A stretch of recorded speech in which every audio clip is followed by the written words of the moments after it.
and challenges us to rethink how we honor African heritage. You can find the episode on YouTube, SABC Plus, and on our website, channelafrica.co.za. This episode is a must-listen for educators, creators, and change makers across the continent. Channel Africa, the African perspective. From Africa's broadcast capital to the furthest corners of the globe, this is Rise and Shine, every weekday mornings on Channel Africa.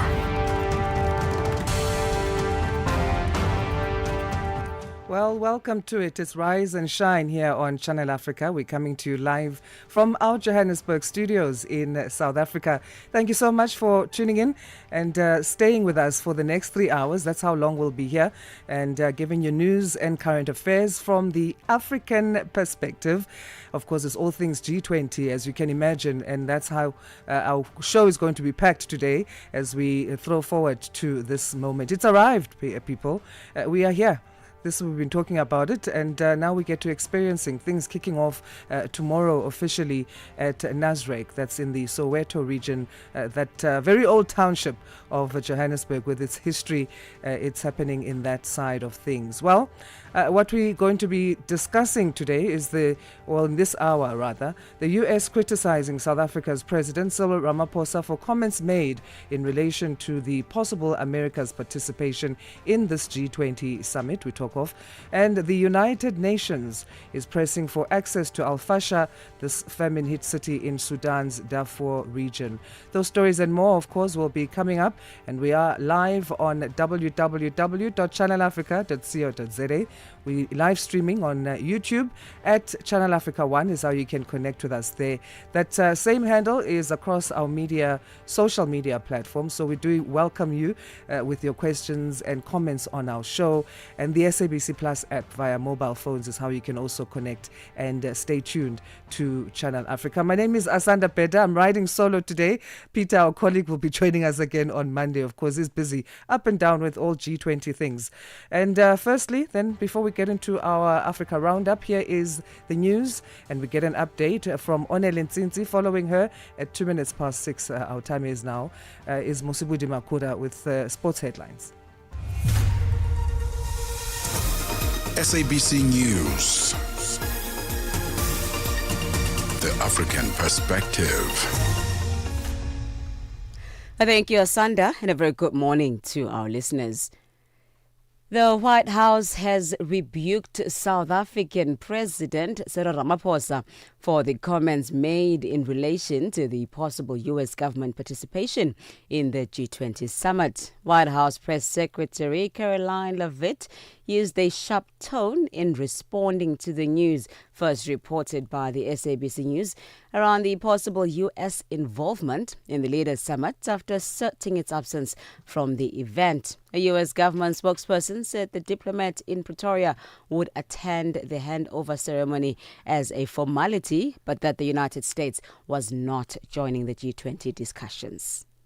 The United States is not participating in official talks at the G20 in South Africa. I saw the South African president running his mouth a little bit against the United States and the president of the United States earlier today, and that language is not appreciated by the president or his team. The ambassador or the representative of the embassy in South Africa is simply there to recognize that the United States will be the host of the G20. They are receiving that send-off at the end of the event. They are not there to participate in official talks, despite what the South African president is falsely claiming. Meanwhile, Ramaphosa described the G20 Social Summit as an historic milestone for global cooperation. The meeting brought together almost 5,000 delegates, including young people and women. The idea of the social summit started in Brazil, and South Africa expanded it from 14 social groups to 22. South Africa's social summit boasts the introduction of 7 legacy projects. Ramaphosa says the summit has given practical meaning to global solidarity. What we are doing through the G20 summit, by holding a number of other G meetings, which I'll speak about in a little while, that we are having a G100, a G1000, and that is true. We are having a G million because we are about inclusiveness, bringing people together, And this summit, possibly the best of all the G summits that we are going to have. History too will record this year as a milestone for global cooperation. The Desmond and Leah Tutu Legacy Foundation and the Archbishop Desmond Tutu IP Trust in South Africa will be closed for business today. This is in solidarity with Women for Change's call on women and members of the LGBTQI+ community. They want to demonstrate their economic muscle by doing no work and spending no money for the day. The foundation says the extent of gender-based violence is difficult to track due to the high proportion of incidents that go unreported. The CEO of the Desmond and Leah Tutu Legacy Foundation, Janet Jobson, said that late Archbishop Desmond Tutu was a firm ally of women's rights movements.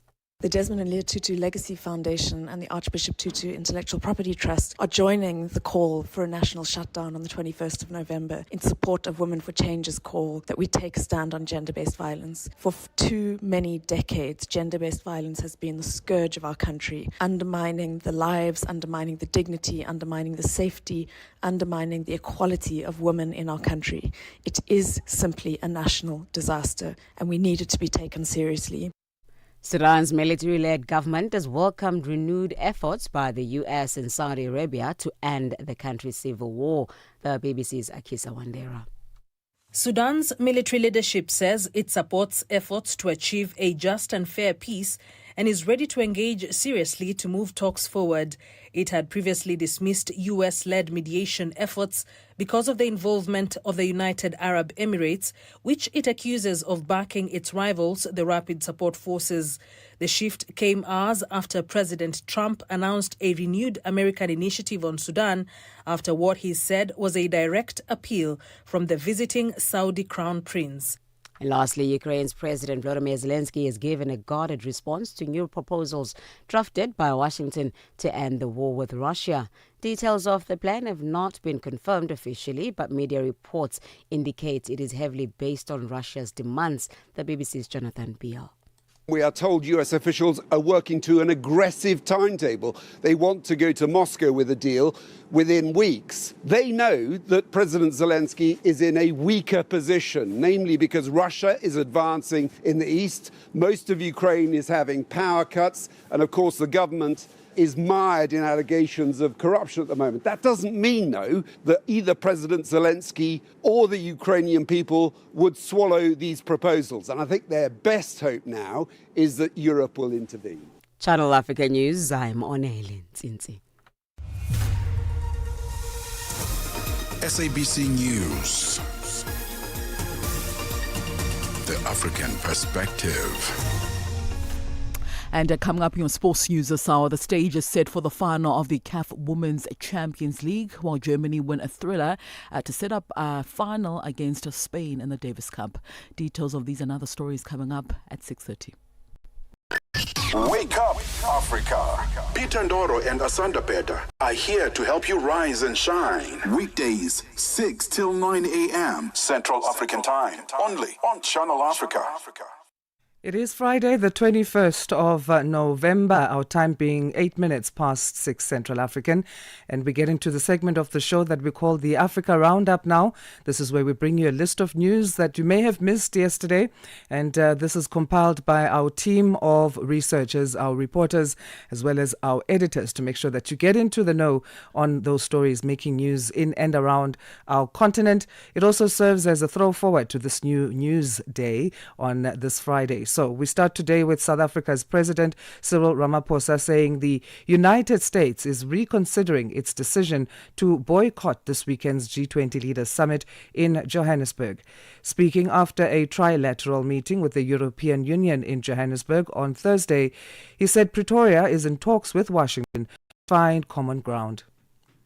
We have received notice from the United States, a notice which we are still in discussions with them over, about a change of mind about participating in one shape, form or other in the summit.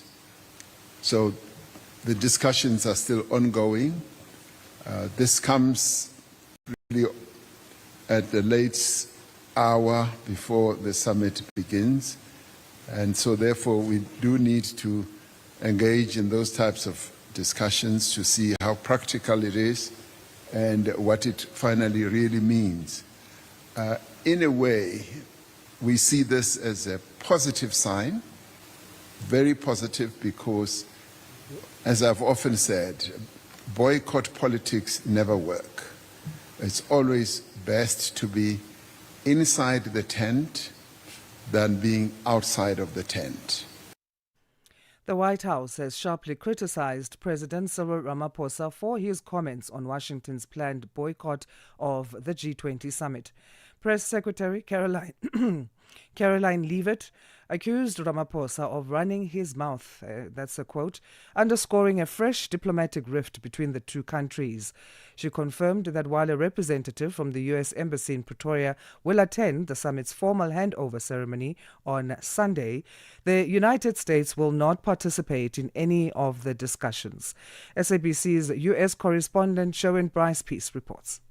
What we now understand from this U.S. government spokesperson is that there will not be an empty chair at the end of deliberations, but they will not per se be engaged in the discussion leading to that handover. Let me read you what the U.S. government spokesperson said. Quote, the charge d'affaires in Pretoria, essentially the person in charge of the embassy in Pretoria, will attend the handover ceremony as a formality, but the United States is not joining G20 discussions. So it seems that the U.S. posture here is that they will not be engaged in an outcome document, for example. They will not be engaged in the deliberations around the roundtable with some 20-plus member states of the G20, in addition to the 20-plus invited guests, but they will receive the handover at the end of deliberations. So once the tent is being broken down, the USA will show up to say, we are now in charge. The United Nations is pressing for access to Al-Fasher, the famine-hit city in Sudan's Darfur region, where witnesses say there have been widespread reprisals since the Rapid Support Forces seized control last month. That's according to the UN's humanitarian chief, Tom Fletcher. Many who are still trapped inside Al-Fasher, which is a crime scene right now. There have been mass atrocities, mass executions, mass torture, sexual violence on a horrific scale. And of course, the people escaping are then attacked on the roads as well. Al-Fasher's fall on the 26th of October cemented the RSF's control of the Darfur region, 2.5 years into its war with the Sudanese army. The city has been cut off from communications since the RSF offensive, and many of those thought to have remained in the city when the RSF took control following a long siege are still unaccounted for.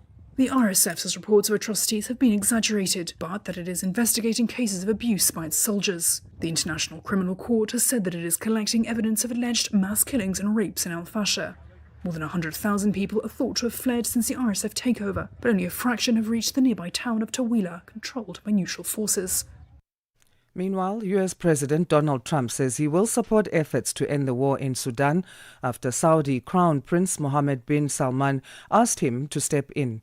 Trump told the Saudi-U.S. Investment Conference in Washington that work has already begun, a day after meeting the kingdom's de facto ruler at the White House. I settled 8 wars, and I'll tell you, His Majesty would like me to do something very powerful having to do with Sudan. It was not on my my charts to be involved in that. I thought it was just something that was crazy and out of control. But I just see how important that is to you and to a lot of your friends in the room. Sudan, and we're going to start working in Sudan. I didn't think that that was one that was going to be so easy to do, but we're going to start working. Mohammed said, yeah, thank you. Thank you to you. Studies from Novo Nordisk due early next month will give the strongest indication yet of whether blockbuster GLP-1 drugs, a class being used by millions for diabetes and weight loss, can slow progress of Alzheimer's disease. Ciara Lee reports. 2 trials have been described by Novo as a lottery ticket. They're testing its older diabetes pill that has the same active ingredient as Ozempic and Wegovy in thousands of people with mild Alzheimer's. The goal is to decrease patients' rate of cognitive decline by at least 20%. Alzheimer's experts say success would usher in a convenient new treatment to slow progression in a condition that affects 50 million people globally. Researchers expect to glean important clues for future study into how and why these types of drugs, which include Eli Lilly's Zepbound and Mounjaro, may be useful against the disease. And that's how we come to the end of this Friday's edition of the Africa Roundup. We'll do this again after the 6 a.m. news on Rise and Shine on Monday. Still to come, we talk about Ethiopia's Amhara region and how the International Red Cross, or International Committee of the Red Cross in Africa, has launched a solar-powered project, one of the largest, in fact, the largest one by the committee. And of course, we get our full updates in the world of sports and economics. Você é fluente em português? É apaixonado por rádio e quer trabalhar na África do Sul? Você tem documentos que o qualificam para trabalhar na África do Sul? Nesse caso, podemos ter uma oportunidade para você trabalhar no Canal África. Envie seu currículo e demonstração para Canal África at newsroom@channelafrica.co.za. Lembre-se, se você não receber alguma resposta nossa em 14 dias, isso significa que você não foi selecionado. Canal África, a perspectiva africana. Wake up to the essence of the continent. Rise and shine on Channel Africa. The U.S. has criticized South Africa's President Cyril Ramaphosa for comments made in relation to the possible America's participation in the G20 summit. The White House Press Secretary Caroline Leavitt used a sharp tone in responding to the news around possible U.S. involvement in the Leaders' Summit after earlier asserting its absence from the event. U.S. government spokesperson said the charge d'affaires in Pretoria would attend the handover ceremony as a formality, but that the United States was not joining G20 discussions. Now, to look at the upcoming G20 Leaders' Summit and how the international community is reacting, we speak to Simon P. Allen Handy, who is former UN official, and he is the Chief Executive Director at HCCP Global Think Tank. Simon, thank you for joining us. How are you this morning? Yes, it's always a pleasure to join you from Washington, D.C., although it's midnight. And we appreciate you staying up to chat to us. Firstly, what do you make of the latest developments around the U.S.'s participation in this G20 summit that we are hosting as South Africa? I think it's a slight change in the position, which is welcome development given the tumultuous and very rancorous and acrimonious relationship between South Africa and the U.S. lately. What I would say is that South Africa must continue to engage in a robust explanatory diplomacy because the U.S. remains, after all, the only hegemon in the world, and that South Africa needs to have clear diplomatic and economic ties with America. But I think that will take multi-track diplomacy strategy and a lot of explaining. I think I was here when the president came from South Africa with a very diverse rainbow delegation, and I think that was the first step. This is a very difficult situation, as you know.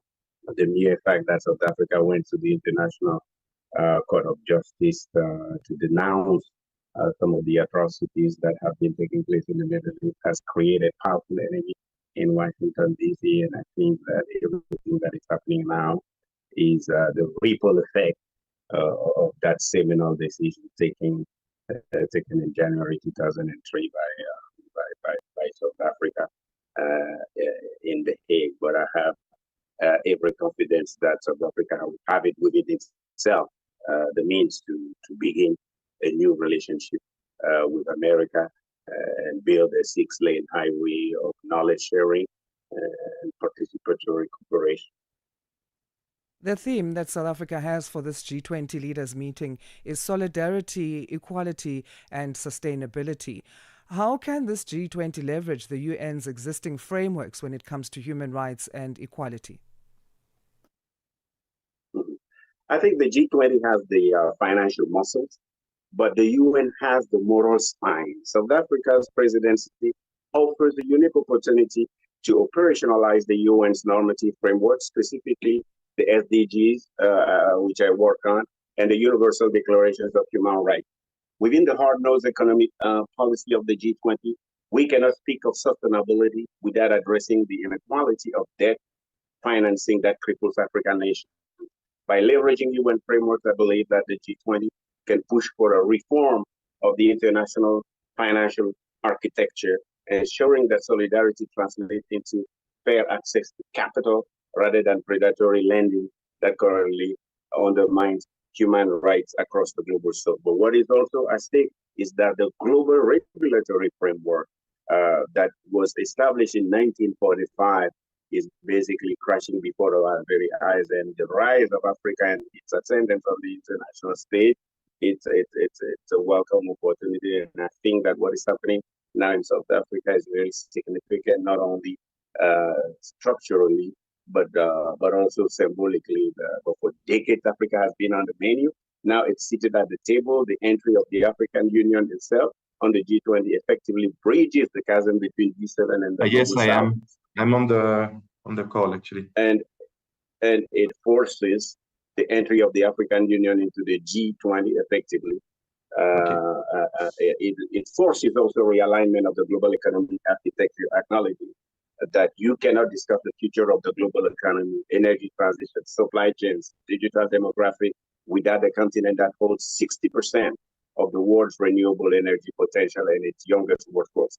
It signifies also ultimately the end of the paternalistic model where development was something done to Africa, and the beginning of an era, hopefully, where global solutions are co-authored by Africa. All right, Simon, we'll leave it there for now, and thanks so much for your valuable insights. Okay, thank you. Simon P. Elaine Handy is former UN official, and he is the Chief Executive Director at HCCP Global Think Tank, giving us his views in terms of America's participation at the G20 summit, what this means for not only developing countries, but also those who are already developed. Let's get into the next chat in just a bit, yeah. Wake up, Africa. Peter Ndoro and Asanda Beda are here to help you rise and shine. Weekdays, 6 till 9 a.m. Central African Time. Only on Channel Africa. So to this story now, amid rising humanitarian needs in Ethiopia's Amhara region, Lalibela, a town famous for its 12th century rock-hewn churches, has regained access to safe water thanks to the largest solar-powered water project by the International Committee of the Red Cross in Africa. The new system will provide reliable water to an estimated 77,000 residents, addressing shortages caused by years of conflict and unreliable power supply. Joining us to discuss the impact of this project and the broader humanitarian situation in Amhara is Stephen Anderson, Communications Coordinator for the ICRC in Ethiopia. Stephen, thanks for making time to talk to us. How are you? I'm very good. Thank you very much for having me. Can you tell us how this new solar-powered water system in Lalibela works and what it will mean for these 77,000 residents who will now have reliable access to water? Yes, it has been a very difficult situation for these people basically since 3 years. There was really a problem of access. Water supply was very difficult actually since the conflict in northern Ethiopia. So for the people, it was almost impossible to have proper, reliable access to water. So with the authorities, over 3 years ago, it was decided that the ICRC would help with installing a water system that is basically functioning on solar energy, because the power supply was the main problem actually for having this function. So we worked this out with the local regional authorities. We had good support, notably from the German government, who financed this project at 50%. And we're very happy that after intense works and a difficult period, we were able to inaugurate this new system this week in Lalibela itself. So this is going to be a big step for the people. So indeed, it's the whole population of Lalibela town, 77,000 people who are now benefiting from this new system. Operating or implementing a project like this, of this scale, one can imagine on top of the scale, this being in a conflict-affected area will pose some challenges. So how difficult, or what were the difficulties that the ICRC faced in its getting it up and running, and how were these worked around? Yeah, I mean, one of the main difficulties was really the security situation. So indeed, as you mentioned, it has been since August 2023 that another armed conflict has started and is still ongoing for the people. It was basically going from one to the other. And the security environment has been difficult to bring all the material that was required to do the installations. We had to purchase also material from abroad. So these were conditions that made it difficult to really manage that project in a short period of time. We installed 3 places where there are the solar panels, and basically it works, it pumps, it provides energy to pump the water, and then the water is brought up the mountain with 3 booster stations. Then it goes all the way up to the mountain where Lalibela is actually has been built, and then with gravity it goes down and provides the water to the different houses and places where the people need access to water. So this is quite a complex system. It's very interesting because it's also environmentally friendly, and it's for that reason a sustainable project that should now really provide reliable water for the people for hopefully the long term. So it's making a huge difference for them. And let's hope that the security conditions remain okay so that there will be no further complication with this power supply and water supply. As you mentioned earlier, the ICRC had partnered with the local authorities and communities on this project. So how have they pledged then to maintain this water system, and how will the project remain sustainable? Yes, it's important that the sustainability is maintained. So we have trained water utility staff. Basically, 15 of them have been trained. Now, of course, with the inauguration, it's a handover to the authorities. So they are now fully in charge of managing the system. But it doesn't mean that we are leaving and going away all of a sudden. No, we will still be there, and we will be continuing to monitor the project, especially for the next 6 months, and providing technical support when necessary. Beyond water supply, what are the other urgent needs that the ICRC is addressing in Amara, especially for people affected by conflict there? Yes, the current situation is really difficult for the people. So essentially, the basic services are under strain, and one of them that I can highlight is really the access to healthcare. So access to healthcare is really becoming, has already been for a while, but is becoming even more problematic now. It's difficult for the ambulances to go to different places, rural areas, hard-hit, hard-to-reach areas. They have a hard time to reach there. There are many blockages. So people cannot really evacuate when there are needs, when people are sick, people are injured, pregnant women, to go to the hospitals to get the proper treatment. It is a big challenge in many situations. So because of that, civilians are actually walking long distances in difficult conditions. And this is one of the main concerns that we have, because, of course, access to healthcare means also saving lives. So lives are at risk in this current situation, and it's important that we continue monitoring and continue helping as well the different health facilities that exist in the region. This is also what we've been doing, complementing the authorities, providing a lot of medicines, medical supplies. Actually, we've been doing that for 33 health facilities in the Amhara region since the beginning of the year. So, in terms of the next step for the ICRC in supporting these communities in the Amara region, what can the international community do to assist? Well, it's important that we continue to get support. I mentioned Germany, who provided support for the Lalibela water supply project. I think it's important that we continue getting support from donors for our response in Amhara, actually in various regions of Ethiopia, but currently Amhara is probably the conflict with the most acute needs. So indeed, I mentioned the water project. We are also helping in rural areas, repairing hand pumps for people's access to water in those regions. This is also in many places an issue. So since the beginning of the year, we have in total provided fresh water, safe water for 230,000 people.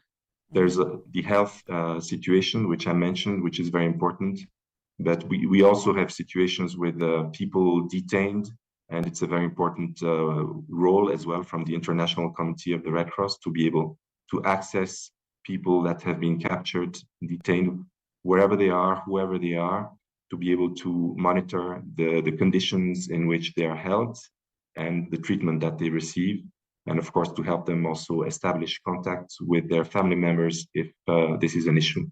So this is also a big effort that we're continuing to do and monitoring basically the humanitarian situation, the respect for international humanitarian law.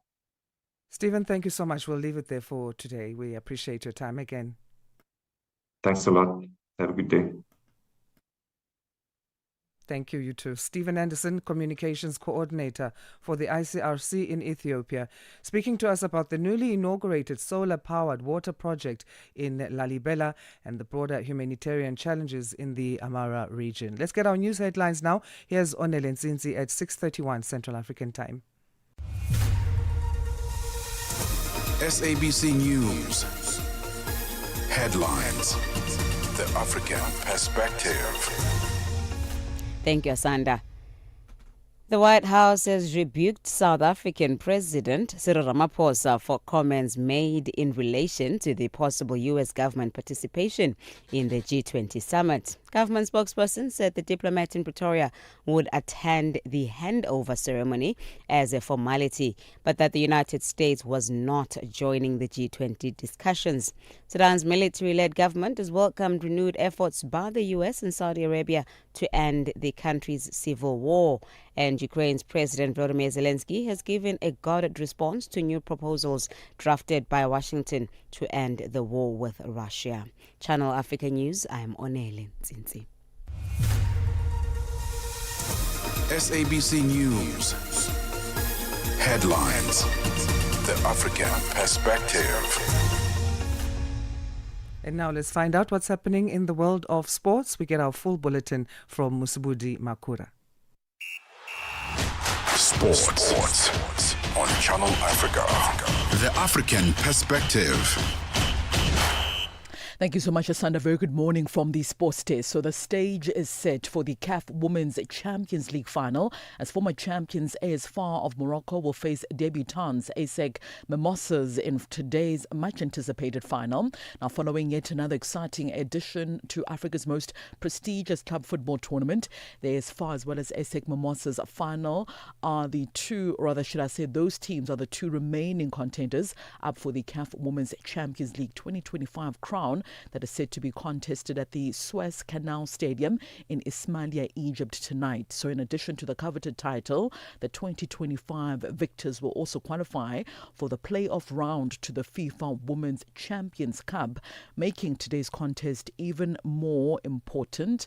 Now, the two finalists' journey to the final has been nothing short of exceptional amid, of course, a tough group stage as well as semi-final stages. Back home now, South African Premiership side Kaizer Chiefs winger Asinele Velabayi has admitted to being a bit nervous ahead of his first CAF Interclub group stage match, but he's comforted by being surrounded by experienced teammates.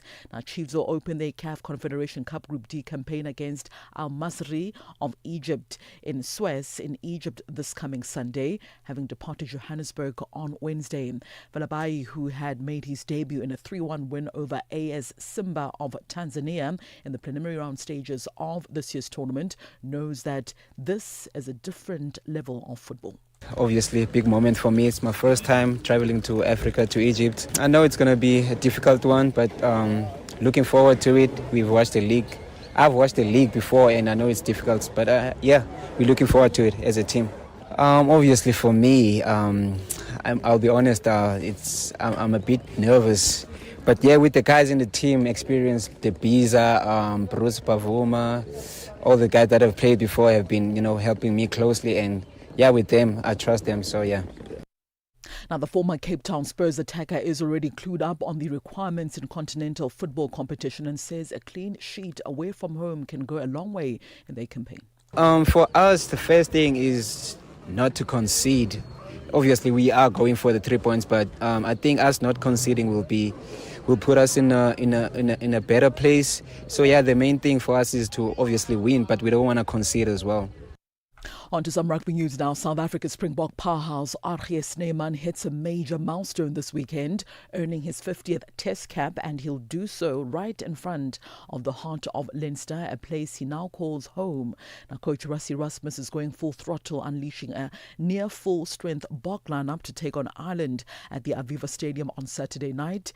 It's a bold move, with Erasmus reverting to the core squad that crushed France about 2 weeks ago, making just about 2 changes from that dominant display. Ron Nokia steps in for Lou Diaga while Kwagga Smith returns to the bench. Franco Mostert, though cleared to play after a red card was overturned, hasn't made the cut to the starting 15. And finally, on to some tennis news now. Germany completed a remarkable comeback to beat Argentina in a thrilling doubles decider and set up a Davis Cup semi-final against Spain. Now, Kevin Quartes as well as Tim Puetz saved 3 match points in the final set tiebreak to overcome Hasio Zabalos and Andres Molteni 4-6, 6-4, 7-6 in a grilling contest lasting 2 hours and 31 minutes on court. Argentina had put the first points on the board when the world number 60 Thomas Echeverry hit 23 aces to beat Jean-Lennart Struff 7-6, 7-6 in a high-quality encounter. But world number 3 Alexander Zverev launched Germany's recovery, beating the world number 21 Francesco Cerundolo 6-4, 7-6 to force the deciding doubles. Zverev, the only top 10 singles player competing in the Davis Cup this week, was not at his best, but a brilliant tie-break performance kept Germany's hopes of progressing to the second straight semi-final alive. So Spain will meet Germany in Bologna on Saturday, with the 2-time defending champions Italy taking on Belgium in the first semi-final later on today. At 6:37 a.m. Central African Time, and concludes your sports update on the first hour of Africa Rise and Shine. For any sports stories you'd like to share with us, please send us an email. That's to newsroom@channelafrica.co.za. Alternatively, call us on +27 11714 4459. I'm back with more sports news in the next hour. For Channel Africa Sport, I am Musibudi Makura. Sports on Channel Africa. The African Perspective. In this episode of Channel Africa Conversations, Dr. Thulisile Beda, an academic, author, and an expert in indigenous knowledge systems. Join us for a compelling discussion on preserving African languages and traditions in the digital era. Dr. Thulisile unpacks the role of educators, explorers, and how technologies like AI can support cultural preservation, and challenges us to rethink how we honor African heritage. You can find the episode on YouTube, SABC Plus, and on our website, channelafrica.co.za. This episode is a must-listen for educators, creators, and change makers across the continent. Channel Africa, the African Perspective. Let's now check in with what's happening in the world of business. We say good morning for the first time on this Friday morning to Buntle Headbush. Business news on Channel Africa. The African Perspective. Thanks, Asanda. Good morning and a very good morning to our listeners. Our top story this Friday morning, the recent 18% surge in commodity prices over the past 7 months is set to help mining giant Impala align with the G20's strategic objectives. This is according to its newly appointed CEO, Moses Motlhageng. Speaking ahead of the global summit scheduled to take place in Johannesburg, South Africa, Motlhageng noted that the company is emerging from 2 challenging financial years marked by declining demand and mounting cost pressures. The improved market conditions will enable Impala to refocus on the G20 priorities of decarbonization, digitalization, and renewable energy adoption. Motlhageng expressed hope that the upcoming G20 summit in South Africa will address key issues that have negatively impacted the mining sector. Fluctuation in commodity prices remains underlying challenge, mainly because it disturbs or it causes instability on the strategic development plan that the producers of mining industry is intending to roll out or to execute. So when the prices are low, the commodity producers, they will invest less on capital projects, which could eventually affect potential jobs. And I'm quite excited at the moment that the commodity prices are supporting us, meaning that producers in the mining industry will start investing more on life of mine extensions, investing more on green and brownfield projects. The Citrus Growers Association of Southern Africa says it will be closely monitoring the G20 World Leaders Summit in Johannesburg. Commercial farmers believe that the summit will help create a conducive environment for exporting. Citrus producers attribute the success of the previous season to favorable trade conditions facilitated by government. The CEO of Roswell Citrus Farm in Groblersdal in South Africa's Limpopo province is Charles Rousseau. We actually want to tell the G20 of the success of the South African citrus industry, but there's a lot of links, a lot of people that made it possible, a lot of hard work, planning and commitment from government side, from the port authorities, from the Minister of Transport, and you know, then it resulted in the fact that we handle so much fruit. The South African Reserve Bank Governor Lesitsha Kganyago has announced that the repo rate will be cut by 25 basis points, meaning that the prime lending rate will decline to 10.25%. Kganyago made the announcement in Pretoria yesterday. The rates cut was widely expected. The bank has revised down its inflation forecast following the introduction of the new 3% inflation target. Kganyago says the bank has also revised up its economic growth projection to 1.3% this year.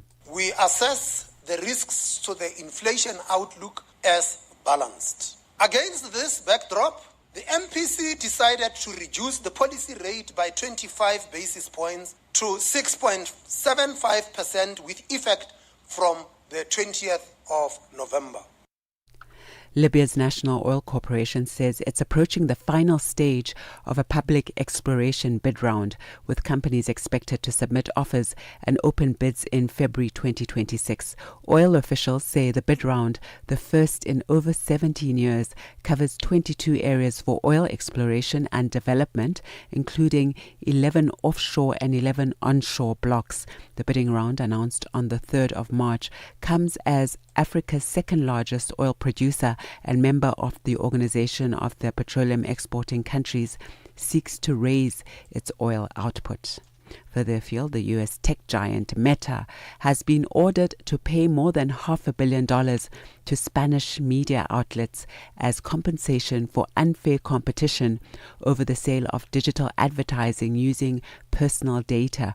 The BBC's Mimi Swabi has this report. A court in Madrid has said Meta violated European data rules by using customer information to run targeted ads on its social media platforms, such as Facebook and Instagram, without their consent. It's now being ordered to pay damages to 87 media companies. The judge ruled that the tech giant had gained a significant advantage over its competitors by harvesting personal and protected data from millions of social media users. Spain's main media association accused Meta of systematically breaking the law over a 5-year period, earning the company more than $6 billion. And now on our first look at the indicators this morning, $1 US in Nigeria is trading at 1,453 naira. In Botswana, it's at 13.47 Kenya. The dollar is trading at 128 shilling 97. And Zambia, it's 22 kwacha 86. Moving to the BRICS countries, $1 in Brazil is trading at 5 real 33 this morning. Russia, 80 rubles 30. In India, it's 88 rupees 66. China, 7 yuan 10. And South Africa, $1 is trading at 17 rand 20 cents this morning. $1 is trading at 76 pence to the British pound and 86 to the euro. Looking at commodities, gold is trading at $4,060 per ounce, platinum at $1,501 per ounce, while the price of Brent crude oil has continued to inch down to $62.47 a barrel. Those are your business news. I'll be back with another update in the next hour. For any business stories you'd like to share with us, please do send us an email to newsroom@channelafrica.co.za or give us a call on +2711 714 4459 for Channel Africa Business. I am Bontle Hetbush.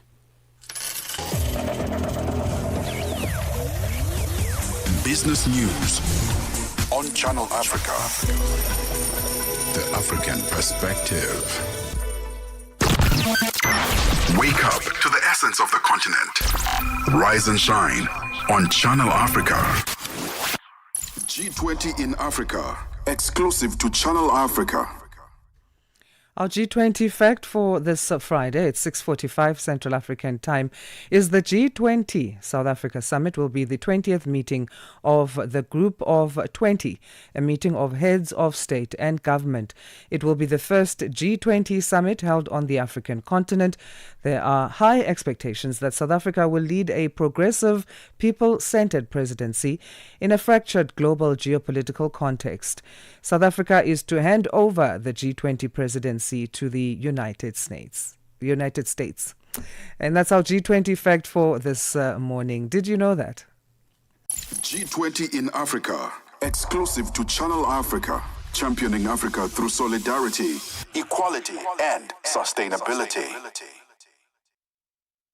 Proceedings in the Madlanga Commission, a commission of inquiry into allegations of misconduct, fraud and corruption in the South African police and justice system, got off to a heated start on Thursday morning. It happened during businessman Brown Mokgodzi's cross-examination. Mokgodzi faced criticism from Commissioner Sandile Khumalo and Chairperson Justice Mbuyiseli Madlanga, who both questioned the truthfulness of Mokgodzi's statement, which has demonstrated to be largely inconsistent. Here's Sibahle Mota with more. Brown Mokgodzi faced intensive grilling from Chairperson Mbuyiseli Madlanga. Justice Madlanga questioned Mokgodzi's commitment to his oath. This as Mokgodzi has made several claims in his statement without backing them up. Commissioner, will I be allowed to say something? Can you just answer the question? Yes. Did you consider that oath to be binding on your conscience? For the purpose of the mission I was undertaking, Commissioner, it was the only way to execute that mission. And can you now answer the question directly? Okay, thank you, I hear you. Can you answer the question directly? Did you consider that oath to be binding on your conscience? Yes or no? You've given an explanation. Now I want a direct answer to my question. Commissioner Sandile Khumalo also pointed out Mokgodzi's inconsistencies. In his first day of testimony, the Northwest businessman claimed to have been an Umkhonto weSizwe operative. This is a statement Commissioner Khumalo questioned. Do you know that Umkhonto weSizwe was disbanded in 1993? Yes, I'm aware. Yes. So, as a 13-year-old, you would have been an Umkhonto weSizwe operative in the SDU in 1993, as a 13-year-old? No, I was not 13 years old. I know you, Commissioner, you are bringing it on the basis of my birthday era. I was not actually born in 1979. I was born in 1977. So that's another lie in your affidavit. The intense cross-examination resulted in Mokgodzi questioning his participation, where he alluded to not wanting to participate in the commission anymore. If someone is in my shoes, does it really help for me to be here? Or as we go on, it will start to bind in the mind of the commissioners? Is it still appropriate for me to be sitting here giving evidence on a known fact that the oath that I've taken doesn't help? While Mokgotsi has not completed his testimony, he will return on a date that is yet to be announced. A new witness will take to the stand on Tuesday. I am Sibahle Mota in Pretoria.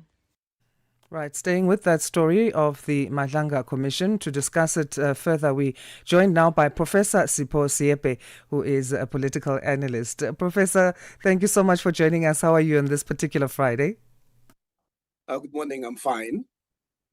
All right, so let's go straight into it. A closer look then at on the appearance of Cedric Nkabinde, Chief of Staff to suspended Police Minister Senzo Mchunu. He was appearing for the second time with a supplementary statement. His testimony, characterized by threats to him, revealed distrust in police leadership. What did you make of that? Well, there's no doubt that there is tensions, there are factions within the police. We know that some police have decided to testify anonymously because they are concerned about their lives. There have been other police who have been reported to have been killed because they were investigating some of the activities by the crime syndicates and drug cartels. So what is emerging does not come as a surprise, but what it does, it vindicates the position that was put forward by Lieutenant General Mkonazi when he said the decision that he made in holding that press conference was also to avert a situation where the police were going to be shooting at each other, where the police will be turning on each other. So that spectacle was something that he felt that he needed to be averted. But what has emerged from Gabinde is also that there are some people who are so brazen that even as he was testifying before Parliament, they could actually send text messages threatening him. So you can actually see that the police, the SAPS, is in big trouble. That these commissions and this ad hoc committee meetings are revealing quite the rot, but not to the extent that, put this way, it will seem that Mkonazi simply present us with a tip of an iceberg. What is emerging is very worrying. The claim made by Nkabinde that AfriForum, a civil rights organization here in the country of South Africa, financially backed a plan to ensure that former Independent Police Investigative Directorate or IPID head, Robert McBride, becomes National Police Commissioner instead of that acting commissioner at the time, who was Khomutso Phahlane.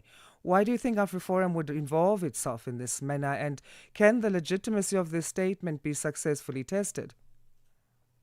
Well, I mean, that is a matter that AfriForum has already taken up. The leader of AfriForum, Kari Kriel, has also suggested that the organization is going to sue or take legal actions against Nkabinde. But they also dared Nkabinde to say Nkabinde should be subjected to a lie detector test that he, as Kari Kriel, as a person representing AfriForum, also is willing to take. So I think we're going to see an unfolding drama. But we also know that AfriForum, when it comes to litigation, it is one organization that is always eager to go to court. So whether he's telling the truth, it will emerge, because this is not a matter that is going to be left without being followed, including the threat that Gabide said he received from a certain gentleman called Paul O'Sullivan. So on the testimony then of Dr. Mary De Haas on Tuesday, she was criticized on a testimony as described as unverified or hearsay, with some members of parliament arguing that without names or documents, it's difficult for the committee to treat her input as strong evidence. What do you make of her refusing to name her sources, even going as far as saying she will withdraw her testimony if her boundaries are not respected? Well, I mean, this is an example of white privilege that white people in this country can actually stand up there and speak as experts. And what came out is that here was somebody who appeared to be more driven by rumor. And this is a person who is not even qualified to speak with such authority on police matters. And it's something that Mkwanazi himself had said, that you have these people that he does not know, but whenever they speak, their message, their words, their statements tend to carry weight. And there's also been suggestion that even the letter that Mkhunu had written, where he was disbanding the PKTT, was also influenced by the same Merity House. Now, what has happened is that she has succeeded in disgracing herself, including to the extent that the University of KwaZulu-Natal has distanced itself from suggestions that associate the Merity House with the university, simply pointing out that she belongs to a university that no longer exists, the University of Natal, the one that ultimately merged with the University of Durban Westville to form the University of KwaZulu-Natal. But effectively, her credentials were also questioned. Not only were her statements, but even whether she can actually be trusted. So we found somebody who was really making a mockery of herself, despite this person being a person known in this country to be an expert on the violence in the KZN and the violence that involves the police. Let's move to the testimony of Lieutenant General Molefe Fani now, Professor, the Divisional Commissioner for Supply Chain Management at the South African Police Service. How concerning are the weaknesses in due diligence and risk management in procurement processes in the SAPS, the South African Police Service? Well, the truth of the matter is that when it comes to procurement, that has been the Achilles heel of this government. That even though the systems are in place where there should be separation from the bid specification committees to bid evaluation committees and to bid adjudication, you find that the people who are deployed to serve have been less than honest in their dealings. And of course, what people will do will also defend to say, as far as they are concerned, they were not aware of these things. But what we also know is that, fortunately, in this country, whenever you have something that is amiss, you'll find that there are individuals within the sector who are willing to be whistleblowers or who are willing to leak the information in the press.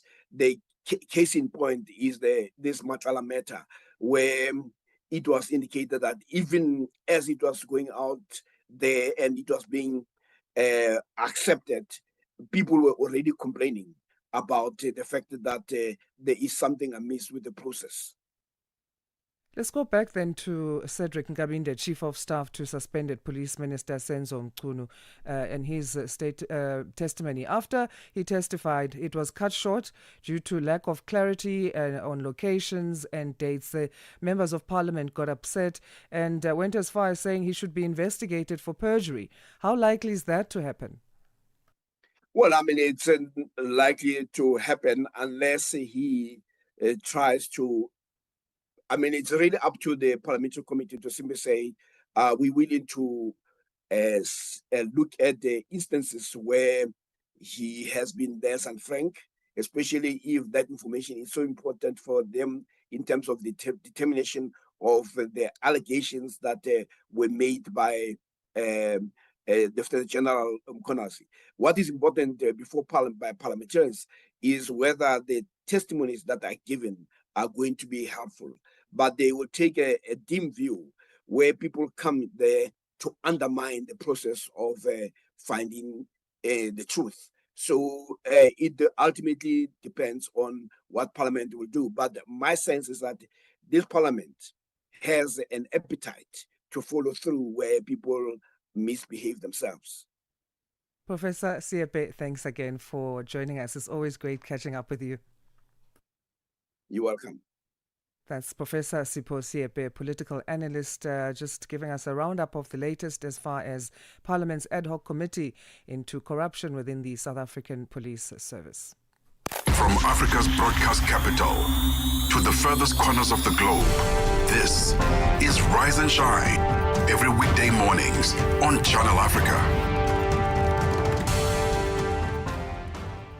Right, it's almost 7 o'clock, just 30 seconds shy of the top of the hour. And in this hour, we'll look at the world attention remaining fixed on Johannesburg as South Africa hosts its first G20 summit this weekend, and Washington's boycott and how that continues to overshadow proceedings. If it does, I guess people have differing views on that one. And also the Institute for Security Studies, ISS, is participating in the Munich Security Conference, which is a leading global forum for international security policy. We'll find out more about what that's about. And of course, there'll be more stories coming up. It's the second hour of Rise and Shine. Good morning if you've just joined us. I'm Asanda Beda. We come to you live via www.channelafrica.co.za and also live streaming on YouTube at Channel Africa 1. Let's get our news update. Here's Onele Nsinzi with that. Following her will be Musibudi Makura with your sports headlines. SABC News. The African Perspective. Thank you, Asanda. The White House has rebuked South African President Cyril Ramaphosa for comments made in relation to the possible U.S. government participation in the G20 summit. White House Press Secretary Caroline Leavitt used a sharp tone in responding to the news first reported by the SABC News around possible U.S. involvement in the Leaders' Summit after earlier asserting its absence from the event. A U.S. government spokesperson said the charge in Pretoria would attend the handover ceremony as a formality, but that the United States was not joining the G20 discussions. The United States is not participating in official talks at the G20 in South Africa. I saw the South African president running his mouth a little bit against the United States and the president of the United States earlier today, and that language is not appreciated by the president or his team. The ambassador or the representative of the embassy in South Africa is simply there to recognize that the United States will be the host of the G20. They are receiving that send-off at the end of the event. They are not there to participate in official talks, despite what the South African president is falsely claiming. South African Minister in the Presidency for Women, Youth and Persons with Disabilities, Sindisiwe Chikunga, says a shutdown is not the answer to the current gender-based violence and femicide crisis facing the country. While attending the 12 CEOs dialogue in Southern Africa in Johannesburg yesterday, Chikunga told Channel Africa that fighting the scourge is not the government's responsibility alone. Her comments come as the non-governmental organization Women for Change is set to lead the G20 Women's Shutdown ahead of the G20 summit in Johannesburg this week. And women and members of the LGBTQI plus community across South Africa are expected to refrain from all paid and unpaid work in workplaces, universities, homes and communities to demonstrate the economic and social impact of their absence. We understand more women are killed in South Africa, they are raped, they are violated, and our prevalence study confirmed that 1 in 3 women will have had and been exposed to gender-based violence in South Africa.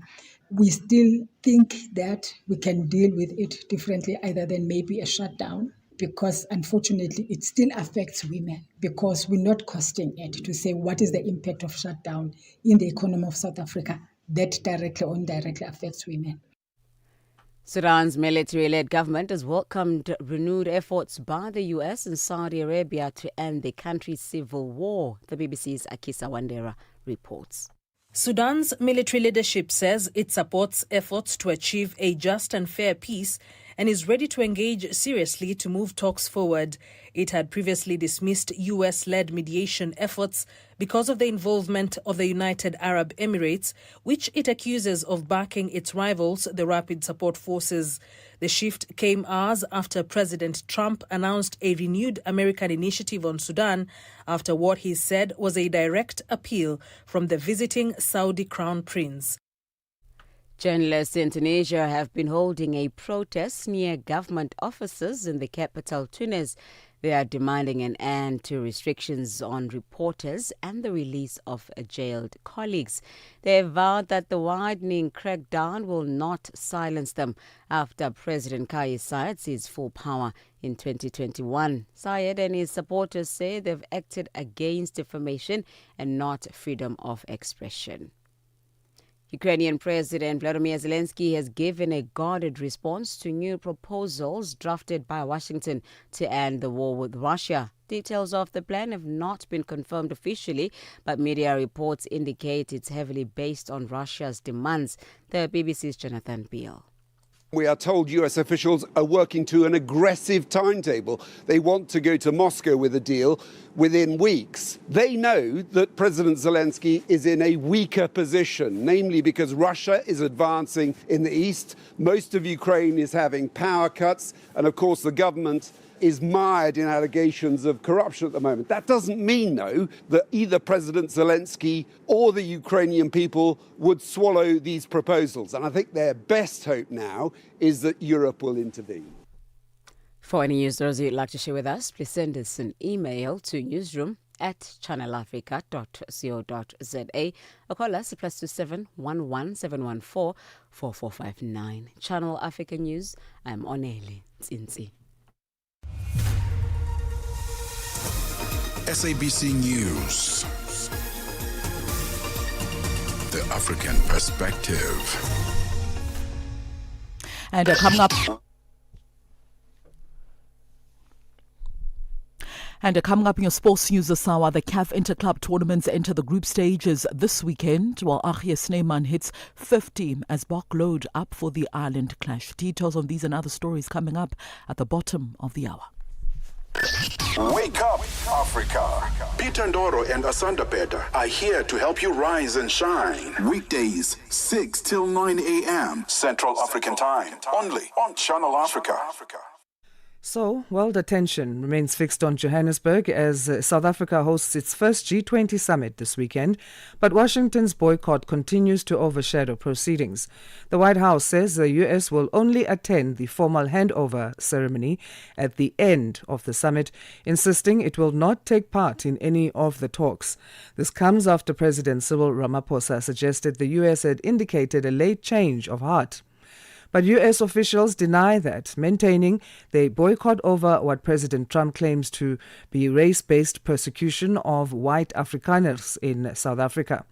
To help us unpack the political implications for South Africa, the summit, and the future of the G20, we're joined now by Elizabeth Sidiropoulos, who is Chief Executive of the South African Institute of International Affairs. Elizabeth, good morning to you, and thank you for making time. Good morning, Asanda. Let's start with your reaction then in terms of what it signifies that the U.S. will send someone only for the ceremonial handover right at the end of this G20 meeting. Yes, so there has been a statement which also came out of the U.S. Embassy during the course of early yesterday evening. There will be, they've said that basically the charge d'affaires of the U.S. Embassy will be there to receive the handover. Of course, at a diplomatic and protocol level, for a president to hand over to a charge of any embassy is not appropriate. It's not at the appropriate level. I think the South African government has indicated as much. In some ways, the fact that the U.S. is not participating in the negotiations at this point, and they are still ongoing for the final declaration, is is not a bad thing necessarily. A lot of work has gone into arriving at a compromise document, a consensus document, which is after all what the G20 is about. Over the course not only of the last few days, where all the Sherpas have been working on it physically in Johannesburg, but certainly over several weeks. But the issue that we've spoken about for a few days now is that the US is an important member of the G20. It's an important economic and financial country. So obviously a lot of the decisions, certainly on issues around international financial issues, are important. It's important for them to be in the room and for them to be part of the consensus. However, if that's not possible, the fact that the rest of the world can't come to a stop. We know already that many of the issues that South Africa has put on the agenda are not going to be issues that the US will take forward next year. But I think one has to look at it in a bigger context and recognize that the G20 is a process, and that a lot of the legacy, there will be a legacy of the South African presidency, and it's not going to be necessarily the fact that the US wasn't part of the discussion alone, or that there was only a sort of an official from the embassy there for the handover ceremony. I suspect that the handover ceremony would probably not be done with the junior official, certainly not from the president to the charge. It's not a junior official, but certainly in as far as heads of state are concerned, it's not at the appropriate level, and that there might be some other proposal from the South Africans in terms of how the handover happens. Washington's boycott is linked directly to President Trump's claims that South Africa persecutes white Afrikaners. How much do these domestic U.S. political narratives shape America's approach to the G20 under Donald Trump? I think it's a large part of that.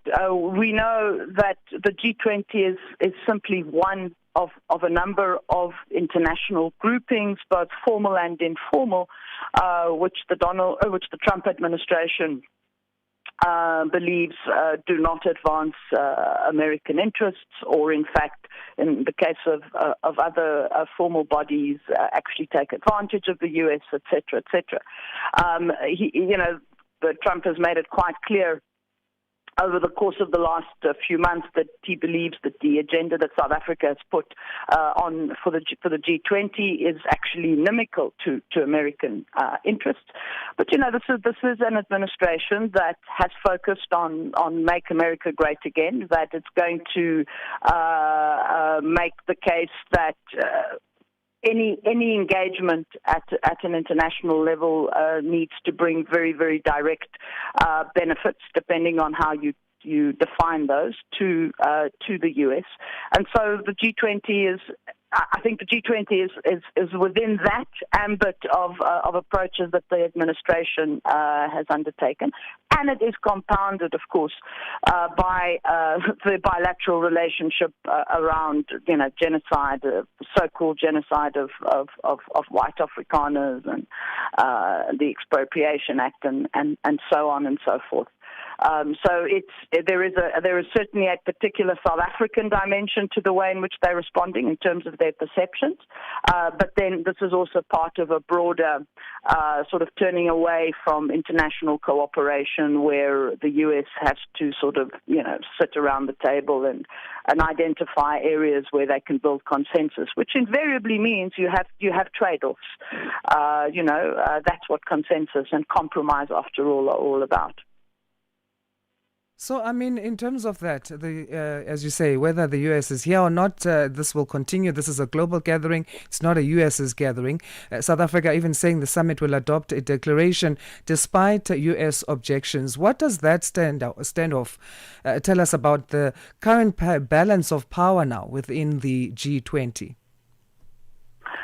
So, at one level, the G20 is a grouping of equals, right? Everybody has an equal voice in the negotiations, in the discussions.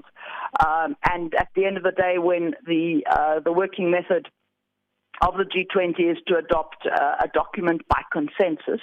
It certainly means that everybody's voice is heard and an attempted compromise is made.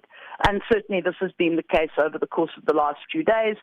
Countries don't all agree on the same issues. They may not agree on the measures that one needs to take for climate change, for example, and energy transitions. They may disagree on some of the issues around perhaps, say, digital technology transfer and so on and so forth. This is unprecedented that the U.S. has not participated or is not willing to engage in these conversations. But we're also in an unprecedented moment in history, certainly over the last 30 years, and it is about the extent to which we can still build international consensus on many of these issues that we recognize as global challenges.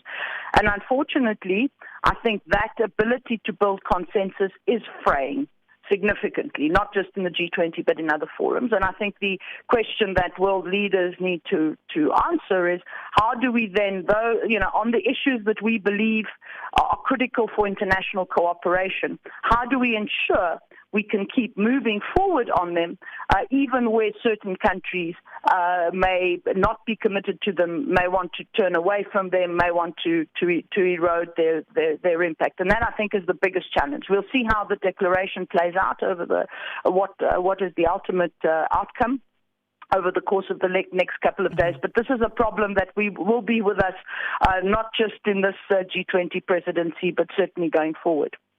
Elizabeth, thanks again for your time. We appreciate it. Pleasure. Elizabeth Sidiropoulos is Chief Executive of the South African Institute of International Affairs, speaking to us about the limited U.S. participation at this weekend's G20 summit here in Johannesburg.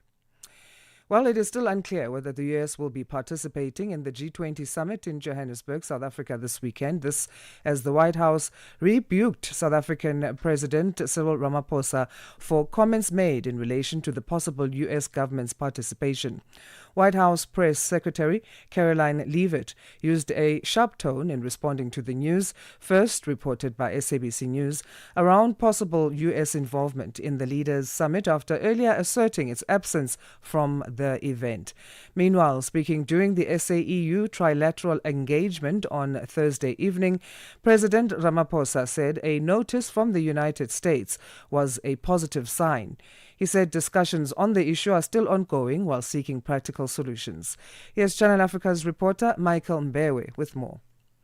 In a joint media briefing, President Cyril Ramaphosa said the notice was received at the 11th hour on Thursday. We have received notice from the United States, a notice which we are still in discussions with them over, about a change of mind about participating in one shape, form, or other in the summit. So the discussions are still ongoing. This comes really at the late hour before the summit begins. And so therefore we do need to engage in those types of discussions to see how practical it is and what it finally really means. Ramaphosa called this move a positive sign, brushing aside what he called boycott politics.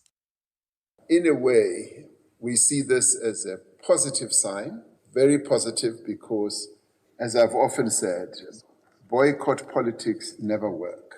It's always best to be inside the tent than being outside of the tent.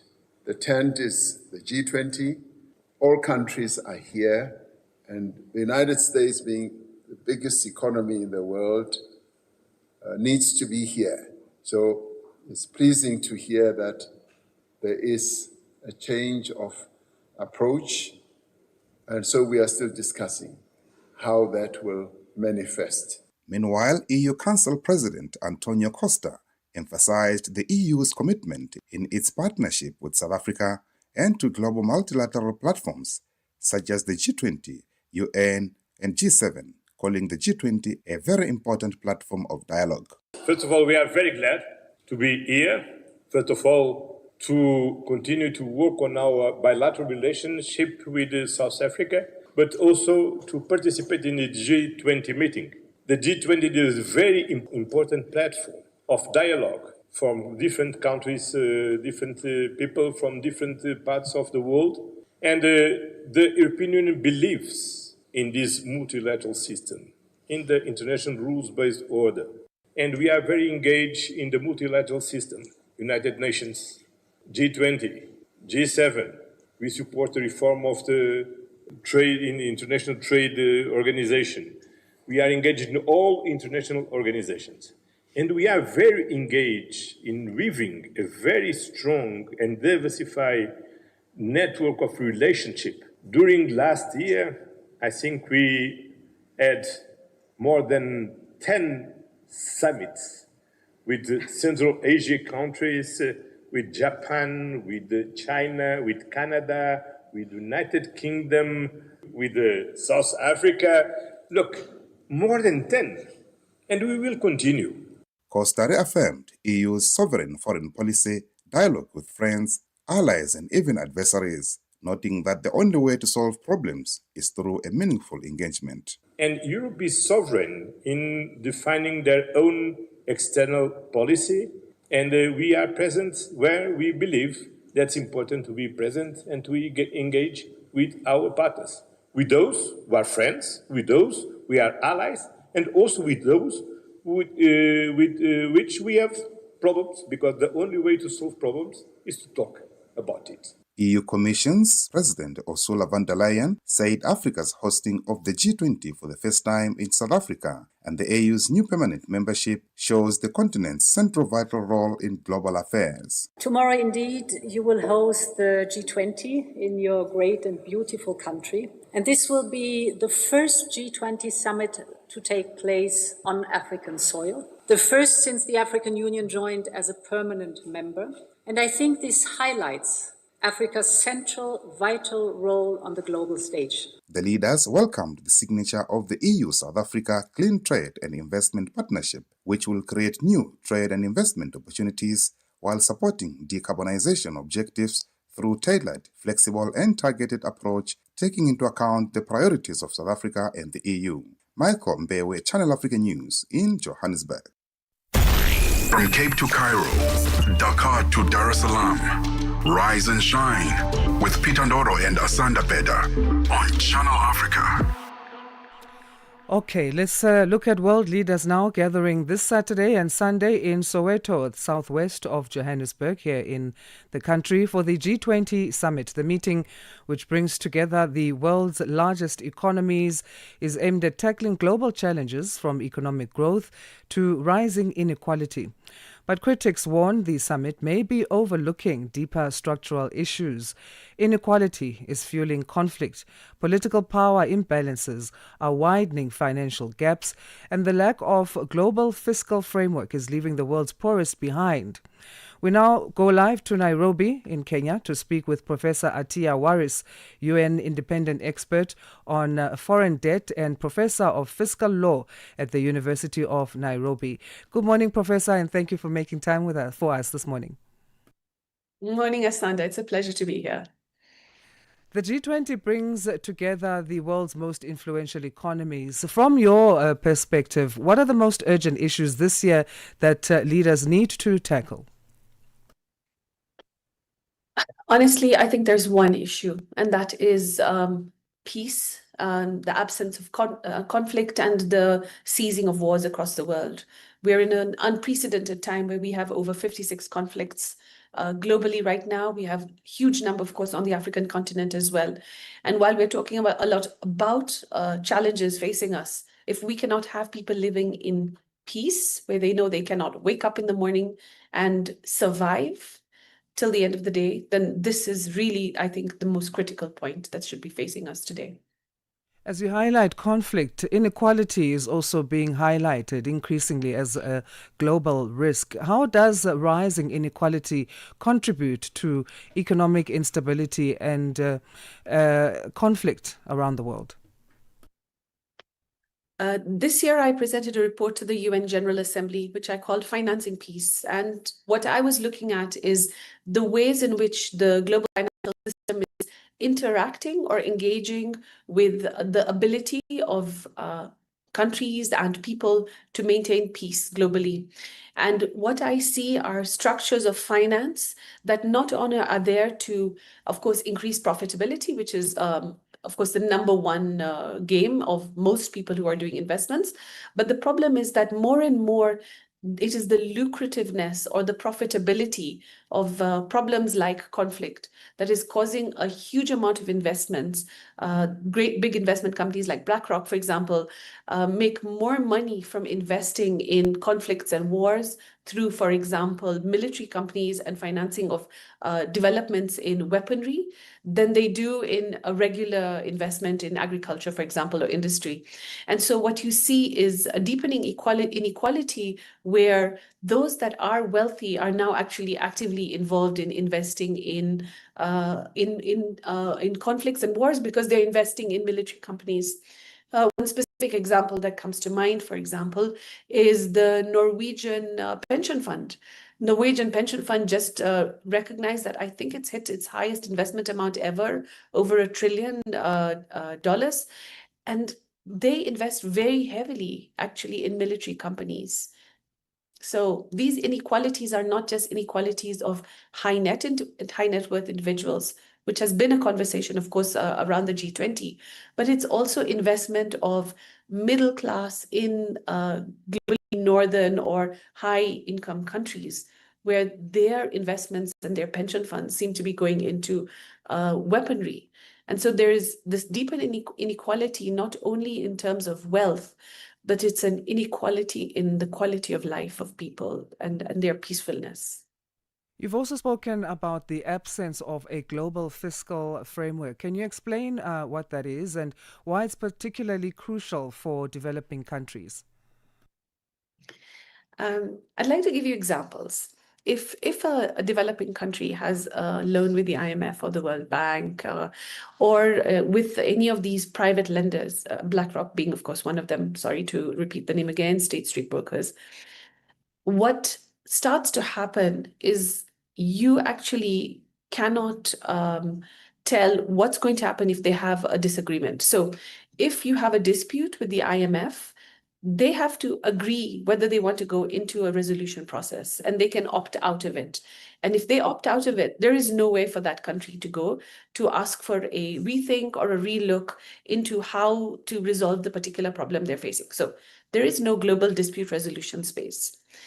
If I move into issues of how do we know how big an economy is and how it is capable of either taking on a debt and repaying it, and I'll tell you that the data sets are not in the public domain.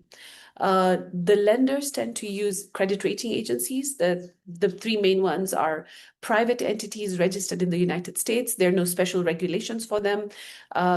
Many countries, developing countries, researchers don't really have access to their data sets, and they are behind a paywall as well. So what you have is a scenario where there is an entity, which is a private company in a foreign country, that is actually assessing the ability of another country to pay off its debt. And this has been quite controversial because a lot of the arguments say that Africa is probably one of the most lucrative continents in the world right now, but they have some of the highest risk measures that you will see. So the interest rates for African countries are much higher, for example, than other parts of the world. And there needs to be a public global space, or at least a regional space. Africa is setting up an African credit rating agency. There needs to be these spaces where they're public, where they're managed by governments or groups of governments or the world, where people can actually see clearly what is happening. And so there's a need to actually regulate. And unfortunately, there isn't regulation, which is why you have private companies in the space occupying the role. And so one of my arguments, which I have been pushing for quite some time now, is that there is a need for an international fiscal architecture with a fiscal body that includes issues like arbitration, data repositories, negotiations on taxation, for example. And we're in the middle of tax negotiations already at the United Nations. It finished yesterday afternoon in Nairobi, and it continues in New York next year. And so all of these are in play, but what we don't have is this coherent structure. And this is what I really want to see in the world. Professor Waris Asante Sana, we'll leave it there for today. Thanks again for your valuable insights. Thank you very much. Professor Atiya Waris is UN independent expert on foreign debt and professor of fiscal law at the University of Nairobi, joining us from Nairobi, Kenya, for that particular chat. The Morning Switch Weekend with the Shy Guy. The story that takes us to Zambia. There are two men actually that were sentenced to prison for the plot to kill the president with witchcraft. You go like, what? So these guys were arrested actually in Lusaka. And what was found on them was a live chameleon. Can you believe that? Animal tails and bottles of concoction. That law takes us back to 1914, which is the Witchcraft Act. I can imagine now arrested and they go to jail for the next 2 years. You know, I presume that when you get to jail, they get to ask you actually, what is it that you committed? Now, this is the first of its kind, by the way, for somebody to be arrested for such. They in Pemba, whenever they pass, hey, Chikanga, hey, Uloya, hey, Mulosi. And imagine here I am in these early hours of the mornings, I get to talk about witchcraft. Saturday and Sunday mornings belong to the Morning Switch. 3 to 6 a.m. Central African Time. And now let's get our news headlines. Here's Onele Nzinzi to give us that update. SABC News. Headlines. The African Perspective. Thank you, Asanda. South Africa's President Cyril Ramaphosa's spokesperson Vincent Magwenya says on X that Ramaphosa will not hand over the G20 summit to a charge d'affaires, which is someone who serves as an embassy chief of mission in the absence of an ambassador. This after the U.S. reiterated that it would not attend the summit in Johannesburg. The White House released a short statement saying its charge d'affaires in Pretoria would attend the declaration handover ceremony as a formality only at the end of the G20 summit this week. And journalists in Tunisia have been holding a protest near government offices in the capital, Tunis. They are demanding an end to restrictions on reporters and the release of jailed colleagues. And the Institute for Security Studies is participating in the Munich Security Conference, which is a leading global forum for international security policies. Channel Africa News, I'm Onele Nzinzi. SABC News. Headlines. The African Perspective. Time now for our sports update. Here is Musibudi Makura. Sports on Channel Africa. The African Perspective. Thank you so much, Asanda. Very good morning from the sports day. So Miguel Cardoso, the head coach of South African side Mamelodi Sundowns, says he's fully prepared for whatever St. Elu Lupopo might bring when they kick off their CAF Champions League group stage campaign on Saturday. So the two teams will meet at Loftus Versfeld in the country's capital city, Pretoria, at 3 p.m. Central African time. The Congolese side arrived with a reputation that precedes them, having knocked out another South African side in Orlando Pirates out of the preliminary round, a tie that has led to disciplinary action against defender Mokoko Amela, as well as the coach of the side, Guy Bugasa. So opening their campaign at home, Cardoso is now focused on keeping his team level-headed and unfazed by any issues that might arise from the Limpopo bench that might just spark a lot of outrage from Team South Africa. Just take a listen to what the coach had to say in saying that his players need to manage their emotions. We try always, and I try in a big effort to make players understand that any emotion that you may leave that is not proper to play a football match should be left in the locker room. And whatever happens inside the pitch will always be managed emotionally in the right way from the players. Because I always want the players to keep their minds on and their focus on the behaviors and some emotions that are negative to allow the player to keep himself on that path. Cardoso, meanwhile, believes that with the level of this year's tournament it is at now, the participating teams will be more mindful of the fair play rules. I don't raise as much as I can, negative ones, so that I can focus myself on what is my job. And I think that's what the players have to do. I don't believe that in a group stage match, things that are not so normal will happen in the same way. That's always more highlights, more pressure, more attention, so the behaviors, and there were fines that happened. I think that that was a very special match. That happened with a lot of pressure also for that team that had a possibility of right story. And that brings a lot of emotions. Onto this now, the stage is set for the CAF Women's Champions League final as former champions AS FAR of Morocco will face debutants ASEC Mimosas of the Ivory Coast in today's much-anticipated final.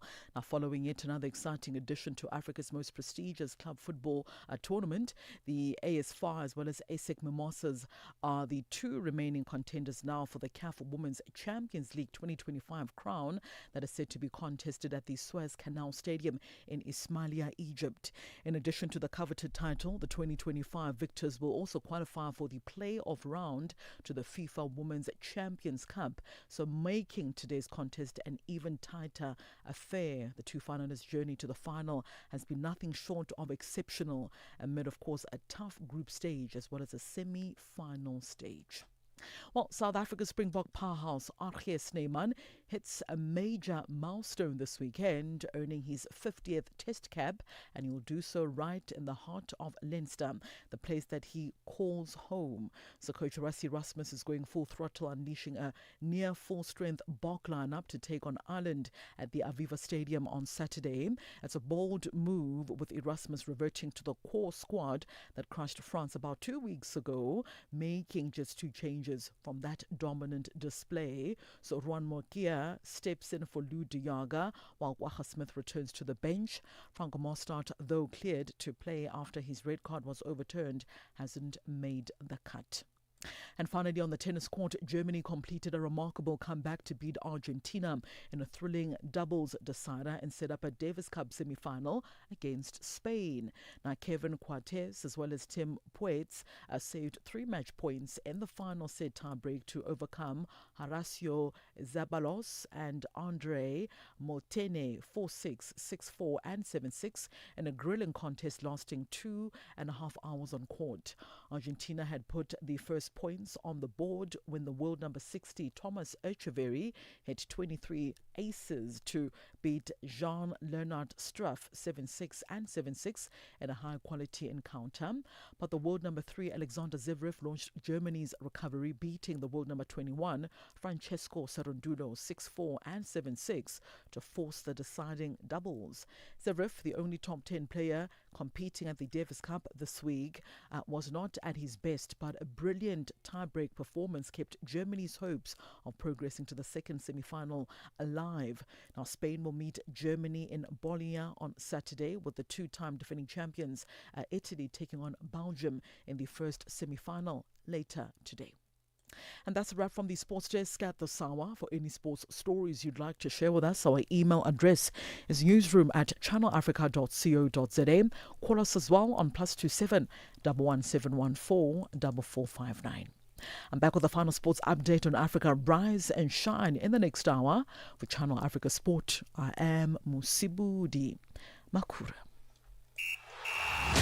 Sports on Channel Africa. The African Perspective. Parlez-vous couramment le français? Êtes-vous passionné par la radio? Et êtes-vous qualifié pour travailler en Afrique du Sud?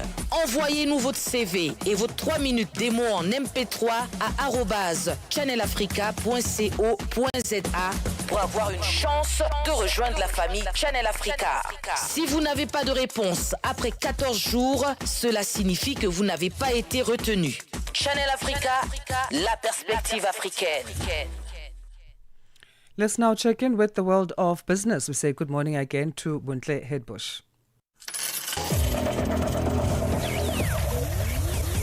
Business news on Channel Africa.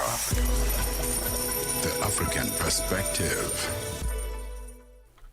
Thanks, Asanda. Good morning. In our top story this hour, Germany's ambassador to South Africa, Andreas Peschke, has reaffirmed Europe's commitment to strengthening its strategic partnership with South Africa as President Cyril Ramaphosa met with EU leadership yesterday.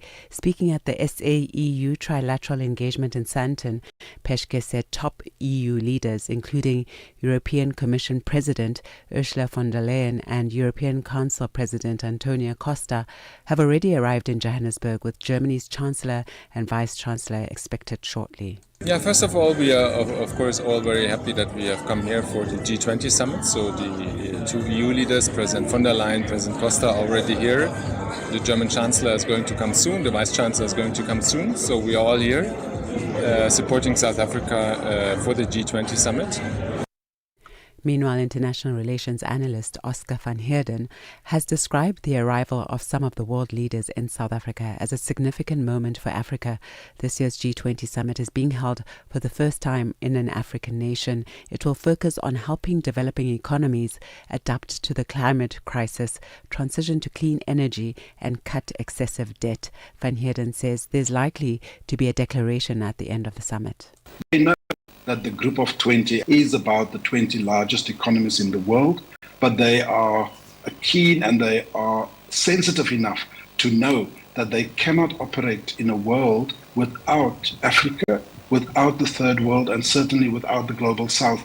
And I think because everyone has been on the receiving end of the bully called Trump, that they are going to rally behind South Africa, not that they are anti-Trump or anti the US, but they are saying that we are no longer going to be bullied, and we need to recognize that issues of sustainability, equality are actually important in the multilateral global system.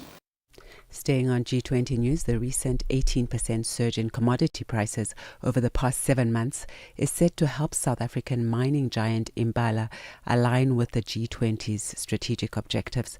This is according to its newly appointed CEO, Moses Motlhakeng, speaking ahead of the global summit scheduled to take place in Johannesburg, South Africa. Motlhakeng noted that the company is emerging from 2 challenging financial years marked by declining demand and mounting cost pressures. The improved market conditions will enable Impala to refocus on the G20 priorities of decarbonization, digitalization, and renewable energy adoption. Motlhakeng expressed hope that the upcoming G20 summit in South Africa will address key issues that have negatively impacted the mining sector.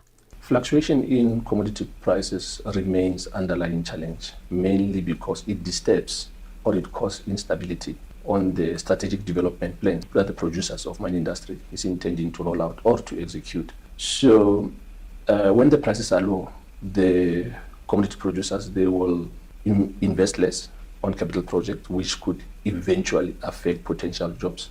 And I'm quite excited at the moment that the commodity prices are supporting us, meaning that producers in the mining industry will start investing more on life of mine extensions, investing more on green and brownfield projects. The Central Bank of Egypt has kept its overnight interest rates on hold yesterday, saying it hoped to contain an acceleration in inflation as the economy heated up towards full capacity. The Monetary Policy Committee kept the deposit rate at 21% and the lending rate at 22%. The CBE has been lowering rates this year, with cuts of 225 basis points in April, 100 points in May and 200 points in August, but Egypt's real interest rates remain among the highest in the world. The central bank projects that inflation will inch up as the impact of energy price increases materializes toward the end of the fourth quarter of 2025. The bank is targeting inflation of between 5% and 9%. Further afield, the Chinese Commerce Ministry says trade cooperation between China and Japan has been severely damaged and has severely damaged bilateral economic and trade exchanges between the two countries. The ministry urged the Japanese Prime Minister to retract her comments on Taiwan or face the consequences. A diplomatic spat between China and Japan has intensified since Sanai Takaichi told Parliament on the 7th of November that a hypothetical Chinese attack on democratically ruled Taiwan could trigger a military response from Tokyo. China is Japan's second largest export market after the United States, buying about $125 billion of Japanese goods in 2024, mainly industrial equipment, semiconductors, and automobiles. And Tokyo could struggle to find alternative markets if China closes its doors to Japanese goods. And now taking a look at the indicators, $1 in Nigeria is trading at 1,453 naira this morning. In Botswana, it's 13.47. Kenya, the dollar is trading at 128 shilling 97, and in Zambia, it's 22 kwacha 86. The BRICS countries, $1 in Brazil is trading at 5 real 33, Russia 80 rubles 30, in India it's 88 rupees 66. China 7 yuan 10, and South Africa $1 is trading at 17 rand 20 cents this morning. $1 is trading at 76 pence to the British pound and 86 to the euro. Looking at commodities, gold is trading at $4,060 per ounce, platinum at $1,501 per ounce, and the price of Brent crude oil is $62.47 a barrel. Those are your business news. For any business stories you'd like to share with us, please send an email to newsroom@channelafrica.co.za or call us on +27 11 714 4459. For Channel Africa Business, I'm Bondle Headbush.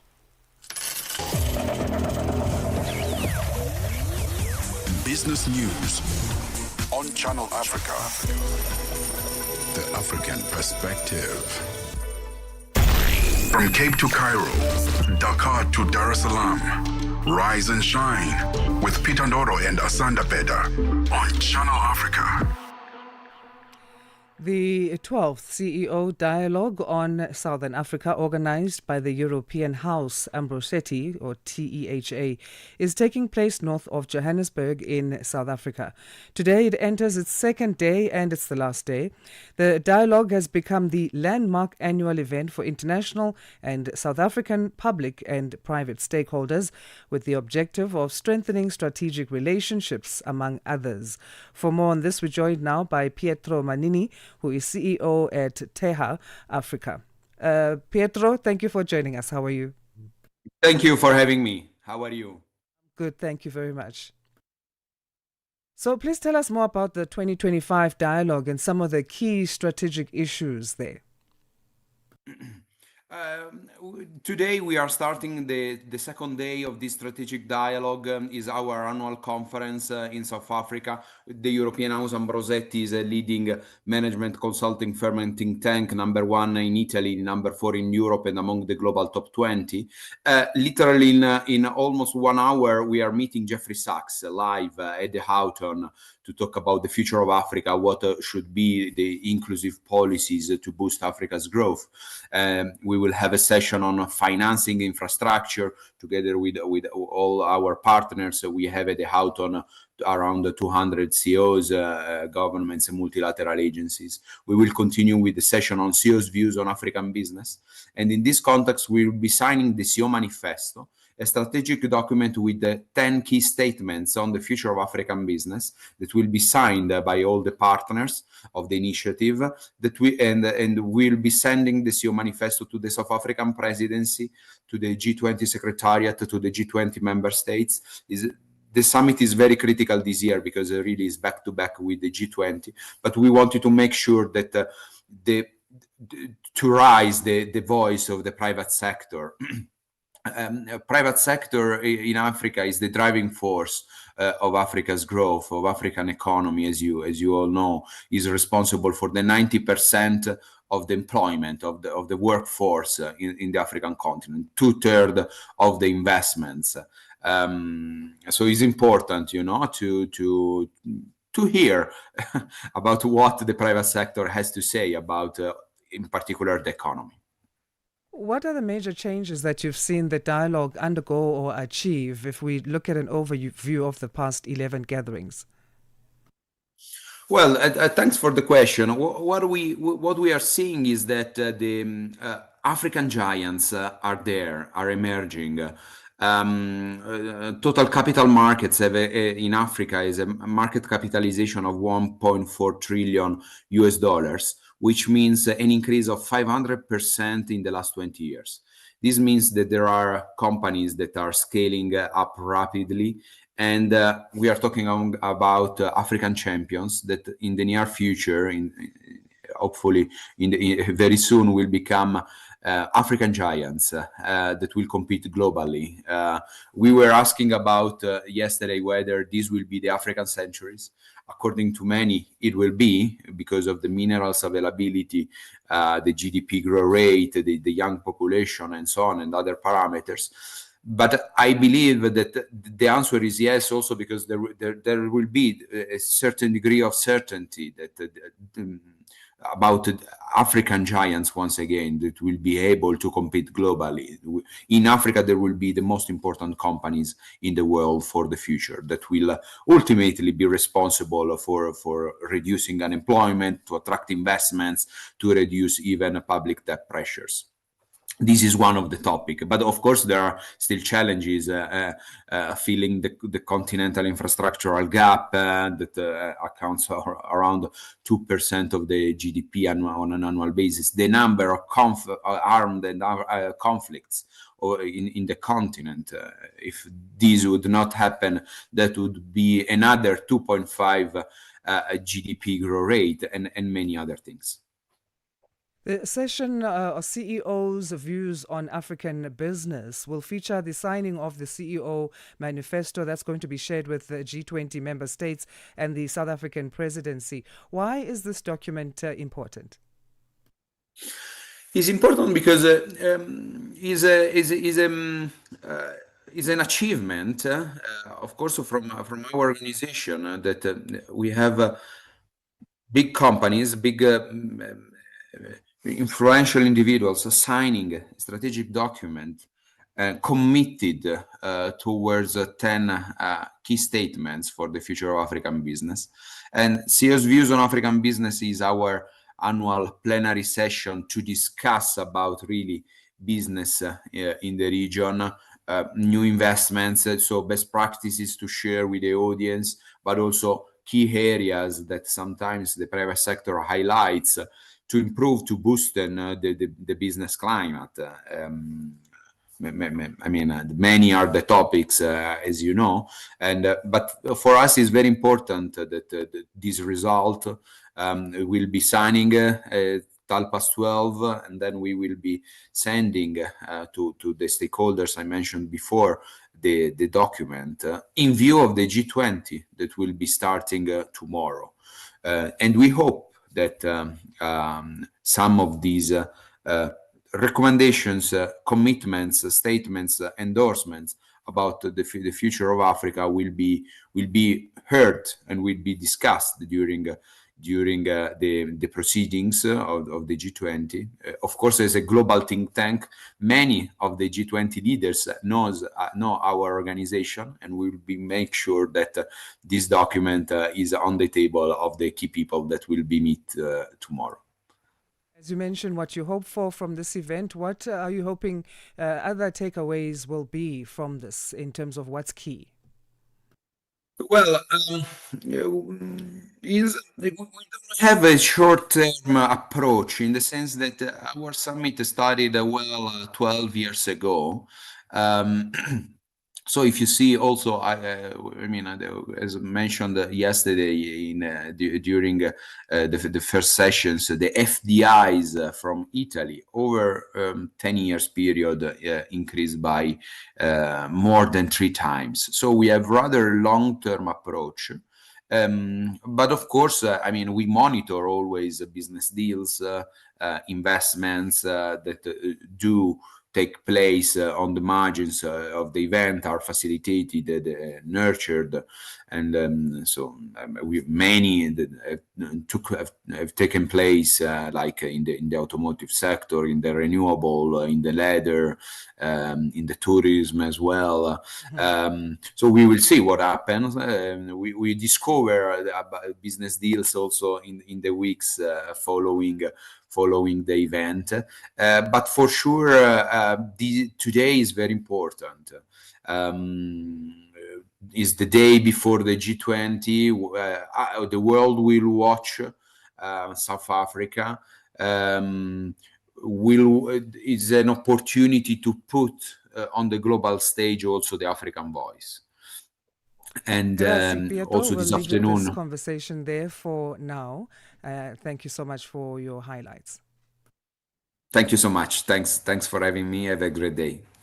To Pietro Manini is Chief Executive Officer at the European House Ambrosetti, Africa. Você é fluente em português? Por rádio e quer trabalhar na África do Sul? Você tem documentos que o qualificam para trabalhar na África do Sul? Nesse caso, podemos ter uma oportunidade para você trabalhar no Canal África. Envie seu currículo e demonstração para Canal África at newsroom@channelafrica.co.za. Lembre-se, se você não receber alguma resposta nossa em 14 dias, isso significa que você não foi selecionado. Canal África, a perspectiva africana. South African Minister in the Presidency for Women, Youth and Persons with Disabilities, Sindisiwe Chikunga, says a shutdown is not the answer to the current gender-based violence and femicide or GBVF crisis facing the country. While attending the 12th CEO Dialogue on Southern Africa in Johannesburg on Thursday, Chikunga told Channel Africa that fighting this scourge is not government's responsibility alone. This comes as the non-governmental organization called Women for Change is set to lead the G20 Women's Shutdown just a day before the G20 summit in Johannesburg. Women and members of the LGBTQI+ community across South Africa are expected to refrain from all paid and unpaid work in workplaces, universities, homes, and communities to demonstrate the economic and social impact of their absence. The action demands urgent recognition of the country's GBVF crisis as a national disaster. We understand more women are killed in South Africa. They are raped, they are violated, and our prevalence study confirmed that 1 in 3 women will have had and been exposed to gender-based violence in South Africa, be it sexual, physical, emotional, or even financial.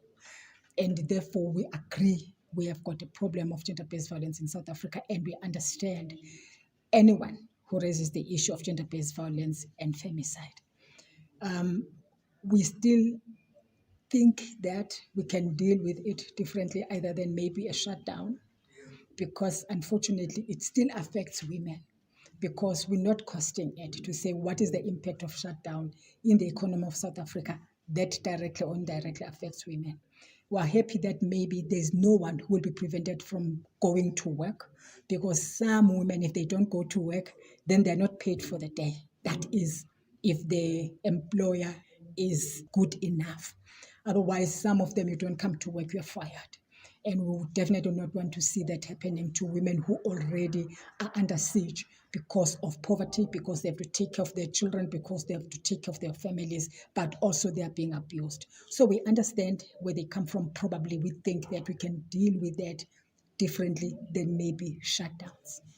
And Minister, talk to us about the coordination between your department and the police in terms of actually speeding up investigations into the cases of femicide, GBV related cases, because there's an outcry and nothing's happening.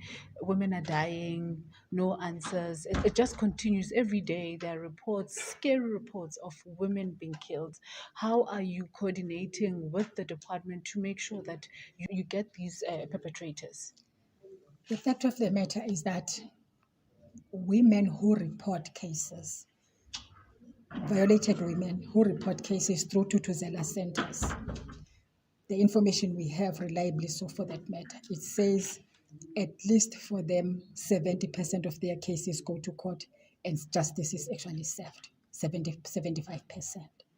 However, if somebody goes to a police station or any other way, then the challenge is exactly what you are saying.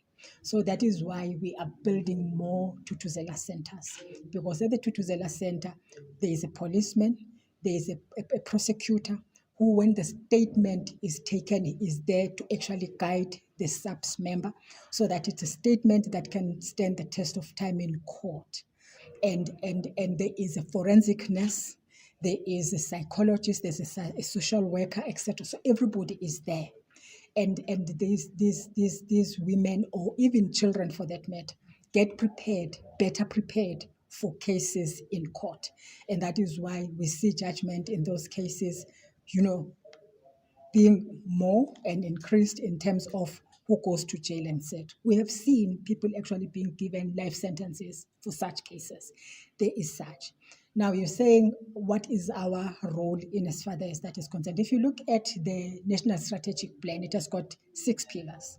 Pillar number 1 is about coordination, it's about accountability, it's about leadership. Either than gender-based violence and femicide, crime statistics are high for murder of men or anybody. It's people in the Cape Flats that are shot and killed every day. It may as well be that there's a woman who happens to be a victim, but the crime itself is very high. And we agree and accept that fact. We've now built some, the forensic laboratories. We've added one, for instance, in KZN. How are the criminals responding when they rape children? They use condoms so that you cannot get the specimen for him to be linked. So it doesn't matter what you do. If you don't have the specimen, you have the forensic laboratory. But if what you take from the child does not hit because there's no semen, then it won't help. So you have got all this. The criminals are becoming more cleverer in trying to avoid prosecution and to face justice. So these are the things that we're doing. And that is why our take is that there is no way government will deal with gender-based violence alone.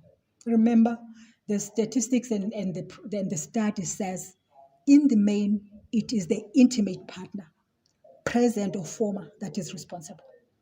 And finally, Minister, what's your message to women in South Africa? I mean, yeah, I hear the strategies are there, but what is your message? People are scared. Women are scared. Children are scared. Everyone is just so scared to leave their homes because they never know that if they'll make it back home later, or when they're just taking a walk or taking a jog or driving to work. What is your message, especially on the eve of this possible shutdown? What is your message? I am saying gender-based violence and femicide is real. And therefore, whatever that you do, keep that in mind and take measures that will protect you. Don't be alone in areas that are not safe, because it is real. That's Sindisiwe Chikunga, South African Minister in the Presidency for Women, Youth and Persons with Disabilities, speaking to Channel Africa News reporter Tuto Ngobeni. And on that call by that NGO or non-government organization group Women for Change, yesterday earlier at the G20 Social Summit, our President Cyril Ramaphosa announced that the government of South Africa will classify GBVS as a national disaster. It's a historic acknowledgement of this crisis that women and children face every day. Of course, we'll give you updates on that in terms of how far things are in making sure that agreement is signed and what the plan of action will be maybe next week. From Africa's broadcast capital to the furthest corners of the globe, this is Rise and Shine, every weekday mornings on Channel Africa. We now enter the third and final hour of Rise and Shine. My name is Asanda Beda. It's 8:01. Let's get our news update. Here's Onel Nsinzi. SABC News. The African Perspective. Thank you, Asanda. South Africa's President Cyril Ramaphosa's spokesperson Vincent Magwenya says on X that Ramaphosa will not hand over the G20 summit to a charge d'affaires, which is like a stand-in ambassador for the country, after the US reiterated that it would not attend the summit in Johannesburg. The White House earlier released a short statement saying its charge d'affaires in Pretoria would attend the declaration and over as a formality at the end of the G20 summit this week. And Ramaphosa had said that he welcomed what he said appeared to be renewed interest from the US to participate in some form. Meanwhile, the White House has rebuked South African President Cyril Ramaphosa for the comments made in relation to the possible U.S. government participation in the G20 summit. White House Press Secretary Caroline Leavitt used a sharp tone in responding to the news first reported by SABC News around possible U.S. involvement in the Leaders Summit after earlier asserting its absence from the event. The United States is not participating in official talks at the G20 in South Africa. I saw the South African president running his mouth a little bit against the United States and the president of the United States earlier today, and that language is not appreciated by the president or his team. The ambassador or the representative of the embassy in South Africa is simply there to recognize that the United States will be the host of the G20. They are receiving that send-off at the end of the event. They are not there to participate in official talks, despite what the South African president is falsely claiming. South African Minister in the Presidency for Women, Youth and Persons with Disabilities, Sindisiwe Chikunga, says a shutdown is not the answer to the current gender-based violence and femicide crisis facing the country. While attending the 12th CEO's dialogue in Southern Africa in Johannesburg yesterday, Chikunga told Channel Africa that fighting the scourge is not the government's responsibility alone. The comments come as the non-governmental organization Women for Change is set to lead the G20 Women's Shutdown ahead of the G20 summit in Johannesburg this week. And women and members of the LGBTQI+ community across South Africa are expected to refrain from all paid and unpaid work in workplaces, universities, homes and communities to demonstrate the economic and social impact of their absence.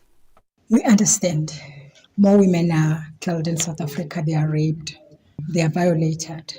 And our prevalence study confirmed that 1 in 3 women will have had and been exposed to gender-based violence in South Africa.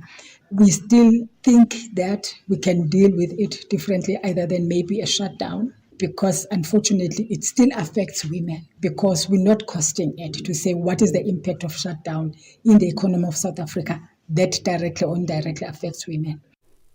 The United States is considering actions such as a sanctions and Pentagon engagement on counterterrorism as part of a plan to compel the Nigerian government to better protect Christian communities and religious freedom. Nigeria is under scrutiny from U.S. President Donald Trump, who in early November threatened military action over the treatment of Christians in the country. Nigeria says claims that Christians face persecution misrepresents a complex security situation and do not take into account efforts to safeguard religious freedom. A senior official leading the State Department's Bureau of African Affairs, Jonathan Pratt, says the Trump administration is developing a plan to incentivize and compel the Nigerian government to better protect Christian communities and to improve religious freedom. And lastly, journalists in Tunisia have been holding a protest near government offices in the capital, Tunis. They are demanding an end to restrictions on reporters and the release of jailed colleagues. They have vowed that the widening crackdown will not silence them after President Kais Saied seized full power in 2021. Saied and his supporters say they have acted against defamation and not freedom of expression. Channel Africa News, I'm Onele Tsinzi. SABC News. The African Perspective. And coming up in your sports news this hour, the CAF Interclub tournaments enter the group stages this weekend, while Mitchell Starc takes 6 wickets as England slumped to 172 for 9 in the Ashes Test. Details of these and other stories coming up at the bottom of the hour. Wake up, Africa. Peter Ndoro and Asanda Beda are here to help you rise and shine. Weekdays, 6 till 9 a.m. Central African Time. Only on Channel Africa. Coming up in this third and final hour of Rise and Shine, of course, we're broadcasting live from our Johannesburg studios in South Africa. We look at a coalition of 13 leading African and global institutions led by the African Centre for Cities at the University of Cape Town in South Africa. They've released a report, and we'll find out what that's about. Also, the U.S. seeking to clarify its position on whether it has had a change of mind regarding attendance of the G20 summit in South Africa. Africa. Later on, we'll look at the Institute for Security Studies participating in the Munich Security Conference. And this is a leading global forum for international security policy. And of course, it's Friday, so we'll get word from our RT Beats section where we bring you the lifestyle and entertainment new world to your news space. Right now, though, let's start here. A coalition of 13 leading African and global institutions led by the African Centre for Cities at the University of Cape Town in South Africa has released a groundbreaking report. It's titled The Unstoppable Force. The report challenges Africa to radically rethink the future of its cities. Anchored in the African Union's Agenda 2063, it offers an unflinching look at the continent's urban realities and a bold roadmap for transformation. Joining us now to unpack the findings is Professor Edgar Pieterse, founding director of the African Centre for Cities at the University of Cape Town. Professor Pieterse, thank you for joining us. How are you? Thank you, Asanda. Appreciate being here. I'm well, thanks. It's our pleasure. When looking at the continent's urban realities, let's start here in terms of how transformative are they currently? Well, the demographic realities are somewhat mind-bending, to be honest. We're going to see a more than doubling of Africa's population over the next 25 years. And this is the only world region that is experiencing that kind of demographic expansion. Linked to that, 60% of our population on the continent are currently younger than 25 years of age. That means we need about 11 new jobs per annum across the continent.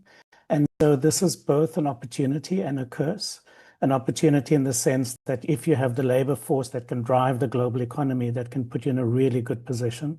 The curse side is if you don't have the infrastructure and the educational backbone to translate that potential into a real human capital asset, we're obviously going to miss an opportunity, and we're going to have a whole range of our population needing support from the state, but not necessarily able to contribute meaningfully because they're not in formal employment. How can Africa radically rethink cities to drive inclusive growth, especially when we have a climate crisis? Indeed. So in some ways, Africa's urban and demographic transitions are coinciding. So in other words, our cities are growing really quickly, and as our population is expanding. And the cities are growing quickly for two reasons. One, natural population growth is now a big contributor. So it's not just migration, but then obviously there's also young people looking for opportunities in our cities to get a foothold in the economy. So what this means is that most of these folk, because they don't have a formal job, they have to then rely on the informal economy. And they tend to live in informal settlements because that is where living in the city is the cheapest. You don't necessarily pay for municipal services because you don't necessarily get them, but also you don't have the costs associated with owning a formal house and a mortgage and so forth. So that's the one side. The second side is that these people also tend to build, and these informal settlements are in very environmentally precarious parts of our cities. And so as the weather patterns intensify, as a result of climate change dynamics, they are the most prone to disasters, particularly flooding. And we've seen this in many African cities, particularly in East Africa. And of course, Mozambique is prone to serial flooding because of where it's located. So what we are arguing is that instead of just bemoaning these challenges, that in fact, here's a real opportunity. We've got to build cities that are climate proof, that are climate resilient. That means we've got to build differently. We can't build with materials that are carbon intensive, like concrete and cement. We've got to go back to some of our traditional knowledge and understand how our forebears used materials from the environment as a material to construct. And now, combined with technology, we can in fact build both houses, skyscrapers, factories with alternative building materials. Most importantly, those technologies are a lot more labor intensive than highly industrialized mechanical processes that is driven by concrete and cement industries. So that's the one piece. The second piece is how we live needs to change. As you know, at the moment, when people live in an informal settlement or a township, they often have to commute 1 hour up to 2 hours to get to employment or even just to look for a job. We believe that you can build neighborhoods in a completely different way by optimizing circular economy principles that allow people to grow food in their neighborhoods, that can feed into local feeding schemes at schools, that the people who are trained to do nutritional meals can be the nuclei of a restaurant or kitchen system that employed people can enjoy when they come back from home, and where you can restore family life and public culture. And as you know, for our people, it is very important that we can laugh, that we can enjoy each other's company, we can have a drink, and we can have a good meal. And this can all be, if you will, be put into an economic frame where these habits and patterns are not just simply there for leisure, but in fact, they can be the engine room for small distributed economies where people live and not necessarily outside in the industrial areas. So that's one component. Another component would be how we restore the natural environments. As you know, when you are poor in many African cities, you're confined to extremely bleak natural environments, devoid of tree cover. If there's public space or parks, it is not programmed, it is not maintained. We've seen through the Presidential Employment Program in South Africa that there's enormous potential to train unemployed or unemployable young people to, if you will, use their sweat equity, their labor, to maintain and repair the natural systems where people live. This dramatically improves mental health. It can potentially improve safety if you combine it with a security and a community-based security system. And it can also offer opportunity for artists from these communities to be the nodal point for community activity and community life. So we believe that the possibilities are endless, from how people live, how they move around, how they enjoy leisure time, how they can access educational and also collective opportunities. All of these are potential investment levers to really transform the way our cities function. With over 80% of urban jobs remaining informal, is that necessarily all bad? No, it is not bad, because what is misunderstood about the informal economy is that for someone to figure out a hustle in an oversaturated market requires or implies a certain level of ingenuity and creativity. Also, the way these niche markets are identified by informal vendors and traders and informal markets, there's a logic there that needs to be understood. And if that logic is paid attention to, it is understood, one can then provide support so that you can optimize the productivity of these economies. So for me, I think that we need to understand informal economies as almost a kind of grassroots safety net that help people to just keep a foothold in the city.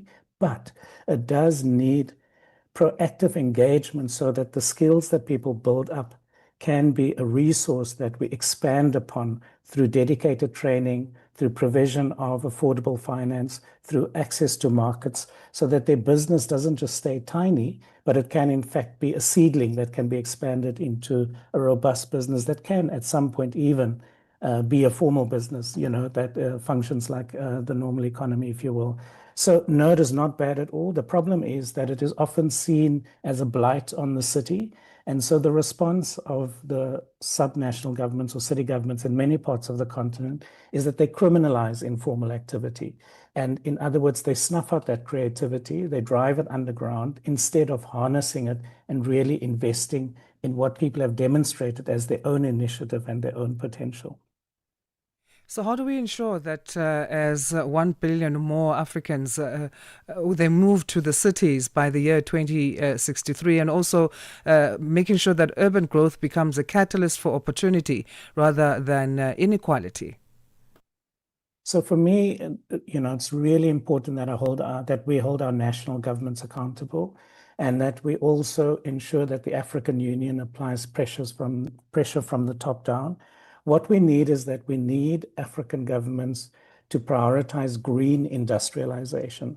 And what that means is that we have to build new industry at an industrial scale around the built environment. So if you think of it, there's been this massive transformation of the energy sector. We now no longer rely on coal power fire stations.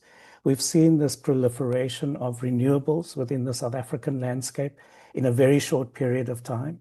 And we've seen how quickly the private sector could come into that framework once the regulatory environment was adapted and begin to solve a big part of the challenges that we manifested as South Africans as load shedding for 5, 6, 7, 8 years.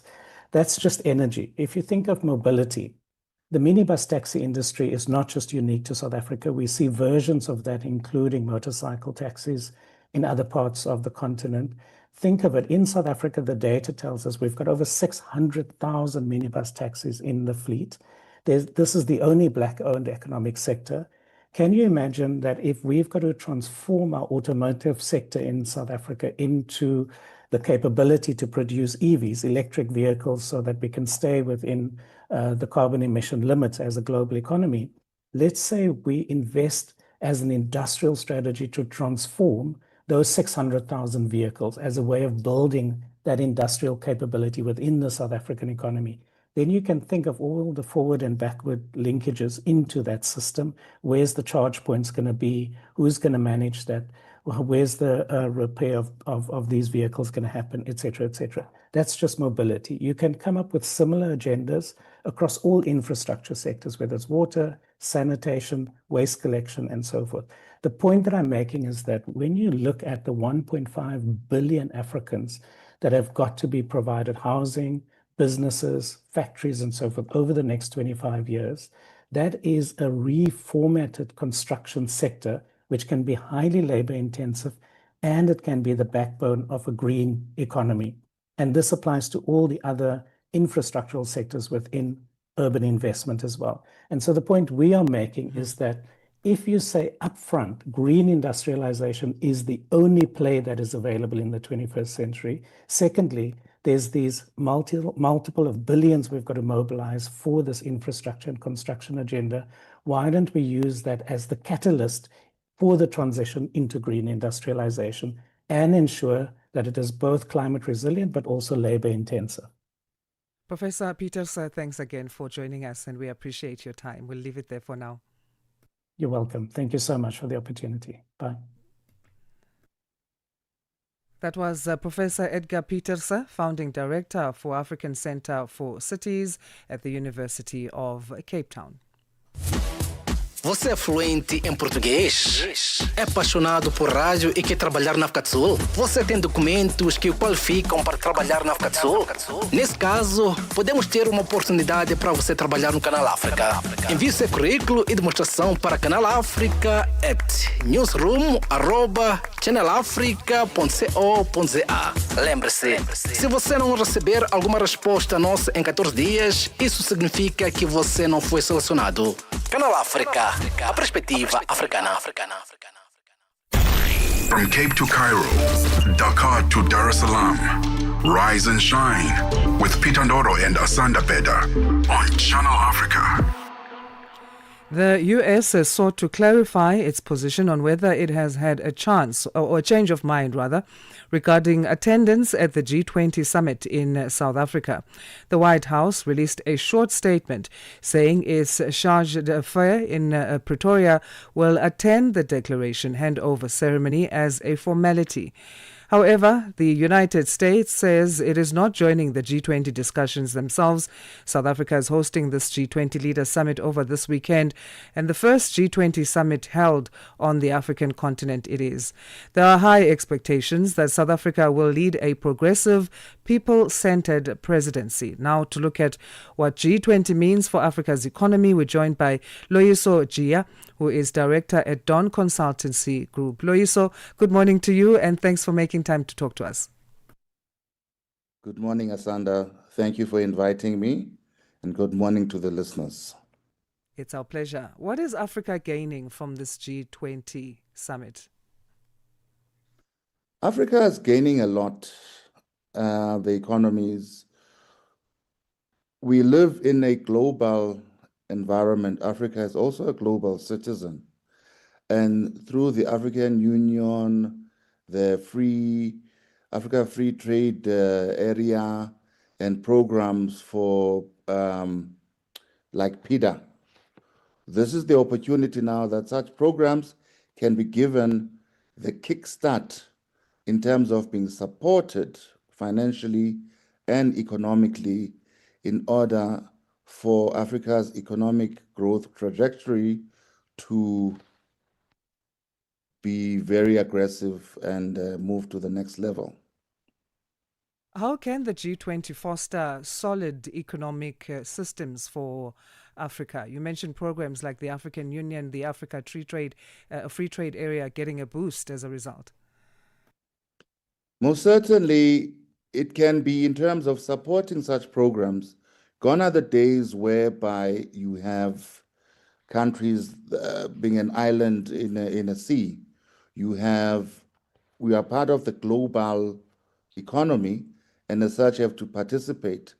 As you've seen in the African context, there's a lot of coordination and collaboration between the different African countries. And as such, and they know what is topmost for themselves in terms of growing economic coordination and collaboration. And as such, it's not about reinventing the wheel. The wheel is already in place. Now we need the fuel to move it forward, especially if one looks at in terms of infrastructure. We are lagging in terms of infrastructural investment by more than 80% where it should be. So the G20 will be able to very practically now commit to that, whereby we can even measure their commitments. Thank you. The G20 and the UNGA now, let's talk about that, UNGA. South Africa is using the G20 position to also push for comprehensive multilateral systems. What's your take on that? So my take is that certainly this is a great opportunity for South Africa and for the continent as a whole, in that it should not be just about talk shop. It should be now about practical things that must happen on the ground. There are already programs in place that have been set up, and all that they need is actually the fuel to get going. And so as such, through the G20 and the interactions, what's going to happen is that now it can start in earnest. Thank you. Washington's boycott is linked directly to President Donald Trump's claims that South Africa persecutes white Afrikaners. How much do these domestic political narratives shape economics for South Africa and the continent, if they do have a significant shaping? Unfortunately, we live in this very live social media aspect, and there's a lot of fake information that's out there that is not based on statistics, but based on perception. So these perceptions will always be there, but what we need to do is to ensure that this noise does not distract us from what is important, which is about building Africa's economic potential. Africa, from a population perspective, accounts for 19% of the global population. And yet, in terms of GDP, it's less than 3%. Yet, Africa has got the richest natural resources in abundance. And from a consumption perspective, has the people. And it's all about this infrastructure that will enable efficiency of economic activity. Certain sectors, transport, energy, ICT. Let's take ICT. ICT enables young companies on the continent to be able to leapfrog in terms of ability to compete with big entities, such, for example, the advent of artificial intelligence. Now, the playing field is being leveled and the opportunities there, and it's about for the African economies and countries to actually take up that challenge and for the G20 to put its money where its mouth is. So the US will then take over from South Africa as the G20 presidency next. How might this affect global economic cooperation in 2026? I was hoping that you wouldn't ask such a perspective from me. I'm a mere project finance person. I'm not a politician. However, we do live in a global, political global environment.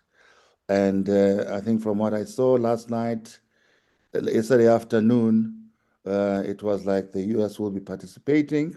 Now, this morning, they will not. It's not really a space where I'm an expert in. I deal with facts and figures, and where there is demonstrable progress to be made. However, we're in a dynamic environment. As I've mentioned, things change from yesterday, from the day before. Now, we are where we are. Who knows what will happen this afternoon? It's as if someone needs a crystal ball to figure it out. But as from my side, from Dawn Consultancy Group, I'm a mere project financier. Thank you. I'm sure we all wish we had that crystal ball or some bones to throw on the ground, I guess. Indeed. Loyiso, we'll leave it there for now. And thank you so much for your valuable insights and your time again. Thank you very much for having me. Enjoy the rest of your day. Thank you to the listeners. Thank you. That's Loyiso Gia, Director at Dawn Consultancy Group, giving us his perspectives on how the South Africa hosting of the G20 can contribute to Africa's economy and what that would look like or what that would mean. Você é fluente em português? É apaixonado por rádio e quer trabalhar na África do Sul? Você tem documentos que o qualificam para trabalhar na África do Sul? Nesse caso, podemos ter uma oportunidade para você trabalhar no Canal África. Envie seu currículo e demonstração para Canal África at newsroom@channelafrica.co.za. Lembre-se, se você não receber alguma resposta nossa em 14 dias, isso significa que você não foi selecionado. Canal África, a perspectiva africana. From Cape to Cairo, Dakar to Dar es Salaam, rise and shine with Peter Ndoro and Asanda Beda on Channel Africa. Asanda Beda riding solo on this Friday. Peter will be back on Monday. Let's get our news headlines now at 8:30 Central African time. Here's Onele Nsinzi. SABC News. Headlines. The African Perspective. Thank you, Asanda. South Africa's President Cyril Ramaphosa's spokesperson Vincent Magwenya says on X that Ramaphosa will not hand over the G20 summit on a chargé d'affaires, which is someone who serves as an embassy chief of mission in the absence of the ambassador. That's after the U.S. reiterated that it would not attend the summit in Johannesburg. The White House released a short statement saying its chargé d'affaires in Pretoria would attend the declaration handover ceremony as a formality at the end of the G20 summit this week. And the United States is considering actions such as sanctions and Pentagon engagement on counterterrorism as part of a plan to compel the Nigerian government to better protect Christian communities and religious freedom. And amid rising humanitarian needs in Ethiopia's Amara region, Lalibela, a town famous for its 12th century rock-hewn churches, has regained access to safe water tanks into the largest solar-powered water project by the International Committee of the Red Cross. Channel Africa News, I am Onele Nsinzi. SABC News. Headlines. The African Perspective. And now let's check in with the world of sports, and we say good morning to Musibudi Makura for that update. Sports on Channel Africa. The African Perspective. Thank you so much, Asanda. Very good morning, should I say, from the sports desk. So the Confederation of African Football, CAF, through its safety as well as security division and in collaboration with the local organizing committee, has launched a comprehensive training program across Morocco in preparation for the Total Energies CAF Africa Cup of Nations tournament in Morocco. So the training aims to equip participants with a comprehensive understanding of CAF's operational safety as well as security requirements, while also providing a platform platform for the local organising committee's Security Commission to present its security concept as well as engage in discussions with CAF safety as well as security officials. Now, the training brings together key officials as well as commanders responsible for security as well as emergency operations in each host city. These include those overseeing venue safety and security, police forces, police escorts, fire brigades, airport as well as traffic security. On the local front now, Migaga Doso, the head coach of the South African side Mamelodi Sundowns, has spoken more about how they've prepared fully for whatever Saint Elulupopo might bring when they kick off their CAF Champions League group stage campaign on Saturday. Now, the two teams will meet at Loftus Versfeld in the country's capital city, Pretoria, at 3 p.m. Central African time. The Congolese side arrive with a reputation that precedes them, having knocked out Orlando Pirates, another South African side, out in the preliminary round tie that has led to disciplinary action against defender Mokoko Amela as well as the coach Guy Bukasa. Now, opening their campaign at home, Cardoso is focused on keeping his team level-headed and also unfazed about any issues that might arise from that match against Lupopo. We try always, and I try in a big effort, to make players understand that any emotion that you may leave that is not proper to play a football match should be left in the locker room. And whatever happens inside the pitch will always be managed emotionally in the right way from the players. Because I always want the players to keep their minds and their focus on the behaviors and some emotions that are negative to allow the player to keep himself on that path. Now, Cardoso also believes that with the level of the tournament it is now, that participating teams will be a lot more mindful of fair play rules. I do as much as I can, negative ones, so that I can focus myself on what is my job. And I think that's what the players have to do.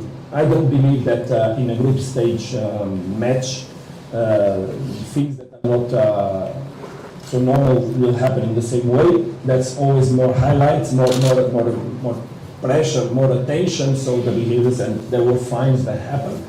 I think that that was a very special match. That happened with a lot of pressure also for that team that had a possibility of right story. And that brings a lot of emotions.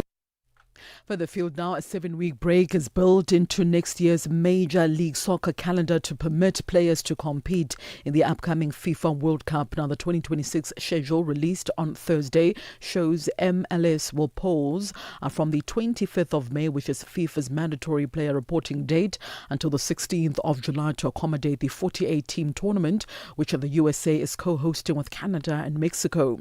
Now, the World Cup kicks off officially on the 11th of June. Only the final set for the 19th of July will take place after the resumption of the MLS play.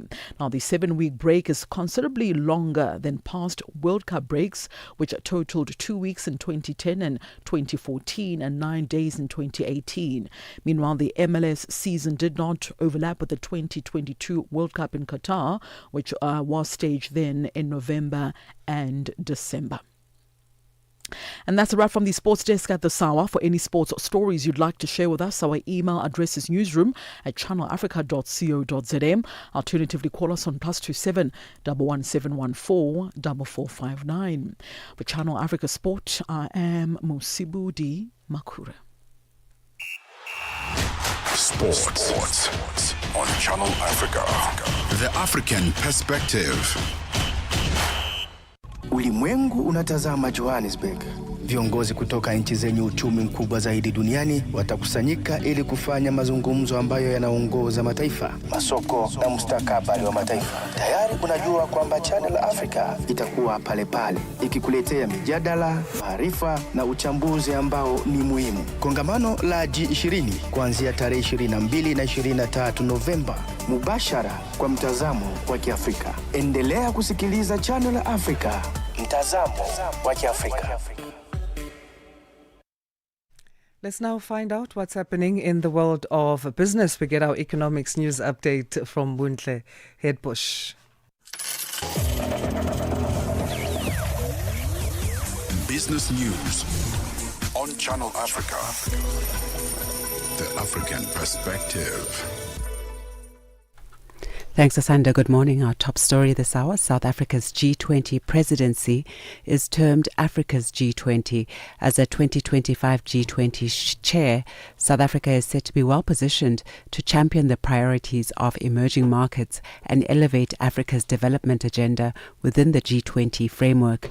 In the discussions ahead of this weekend's G20 Leaders Summit, the president of the Pan-African Parliament, Chief Fortune Charumbira, has called on the continent to be united in order to advance a coordinated platform for continental engagement at the G20 summit, especially because the world is now starting to recognize Africa as a key element of the global economic architecture. You can't leave out Africa. Africa is now the continent of the future. It's a recognition that this is the continent of the future. You can no longer regard Africa as a backward continent which doesn't matter. And the fact that Africa enjoys the largest population of the youth for the future. And those youth from Africa will also influence the economic dynamics across the world. Meanwhile, Germany's ambassador to South Africa, Andreas Peschke, has reaffirmed Europe's commitment to strengthening its strategic partnership with South Africa as President Cyril Ramaphosa met with the EU leadership yesterday. Speaking at the SA-EU trilateral engagement in Sandton, Peschke said top EU leaders, including European Commission President Ursula von der Leyen and European Council President Antonio Costa, have already arrived in Johannesburg, with Germany's Chancellor and Vice-Chancellor expected shortly. Yeah, first of all, we are, of course, all very happy that we have come here for the G20 summit. So the two EU leaders, President von der Leyen, President Costa, are already here. The German Chancellor is going to come soon. The Vice-Chancellor is going to come soon. So we are all here supporting South Africa for the G20 summit. Still on G20 News, international relations analyst Oscar van Heerden has described the arrival of some of the world leaders in South Africa as a significant moment for Africa. This year's G20 summit will focus on helping developing economies adapt to the climate crisis, transition to clean energy, and cut excessive debt.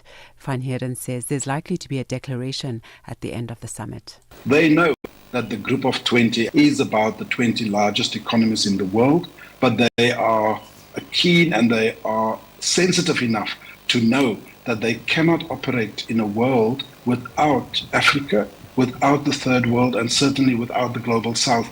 And I think because everyone has been on the receiving end of the bully called Trump, that they are going to rally behind South Africa, not that they are anti-Trump or anti the US, but they are saying that we are no longer going to be bullied, and we need to recognize that issues of sustainability, equality are actually important in the multilateral global system. The Central Bank of Egypt has kept its overnight interest rate on hold yesterday, saying it hoped to contain an acceleration in inflation as the economy heated up towards full capacity. The Monetary Policy Committee kept the deposit rate at 21% and the lending rate at 22%. The CBE has been lowering rates this year with cuts of 225 basis points in April, 100 points in May, and 200 points in August. But Egypt's real interest rates remain among the highest in the world. The central bank projects that inflation will inch up as the impact of energy price increases materializes towards the end of the fourth quarter of this year. The bank is targeting inflation of between 5% and 9%. The Chinese Commerce Ministry says trade cooperation between China and Japan has been severely damaged and has severely damaged bilateral economic and trade exchanges between the two countries. The ministry urged the Japanese Prime Minister to retract her comments on Taiwan or face the consequences. A diplomatic spat between China and Japan has intensified since Sanai Takaichi told Parliament on the 7th of November that a hypothetical Chinese attack on democratically ruled Taiwan could trigger a military response from Tokyo. China is Japan's second largest export market after the United States, buying about $125 billion of Japanese goods in 2024, mainly industrial equipment, semiconductors, and automobiles. And Tokyo could struggle to find alternative markets if China closes its doors to Japanese goods. And now for a look at the indicators, $1 in Nigeria is trading at 1,453 naira this morning. In Botswana, it's at 13.47. Kenya, the dollar is trading at 128 shilling 97. And in Zambia, it's 22 kwacha 86. The BRICS countries, $1 in Brazil is trading at 5 real 33. Russia, 80 rubles 30. In India, it's 88 rupees 66. China, 7 yuan 10. And South Africa, $1 is trading at 17 rand 20 cents. $1 is trading at 76 pence to the British pound, 86 to the euro. Looking at commodities, gold is trading at $4,060 and platinum at $1,501 per ounce, while the price of Brent crude oil is at $62.47 a barrel. Those are your business news. For any stories you'd like to share with us, please send an email to newsroom@channelafrica.co.za or give us a call on +27 11 714 4459. For Channel Africa Business, I am Bontle Hetbush. Business news on Channel Africa. The African perspective. From Cape to Cairo, Dakar to Dar es Salaam. Rise and shine with Peter Ndoro and Asanda Beda on Channel Africa. Let's catch up with what's happened in this past week in the world of arts, culture, entertainment and lifestyle, as we hear from Nhlanhla Mahlangu of Channel Africa for this week's Arty Beats.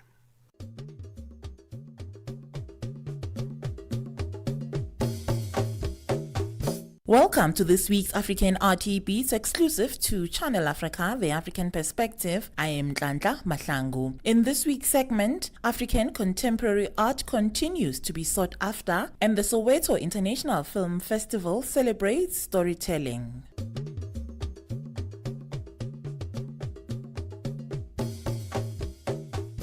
African contemporary art continues to be sought after. This is according to art advisor and cultural strategist Mona Lisa Molefe. She was speaking at a Women in Trade and Investment networking event in Johannesburg, South Africa. The high-level event celebrated women's leadership while enabling tangible connections between global policymakers, investors, entrepreneurs, and creatives. Molefe elaborates. I think what's important now is for us as South Africans and as Africans, and South Africa actually having the most mature art market on the continent. West Africa is coming up quite well as well with ArtX Lagos. We've got 154 African Art Fair in Marrakesh.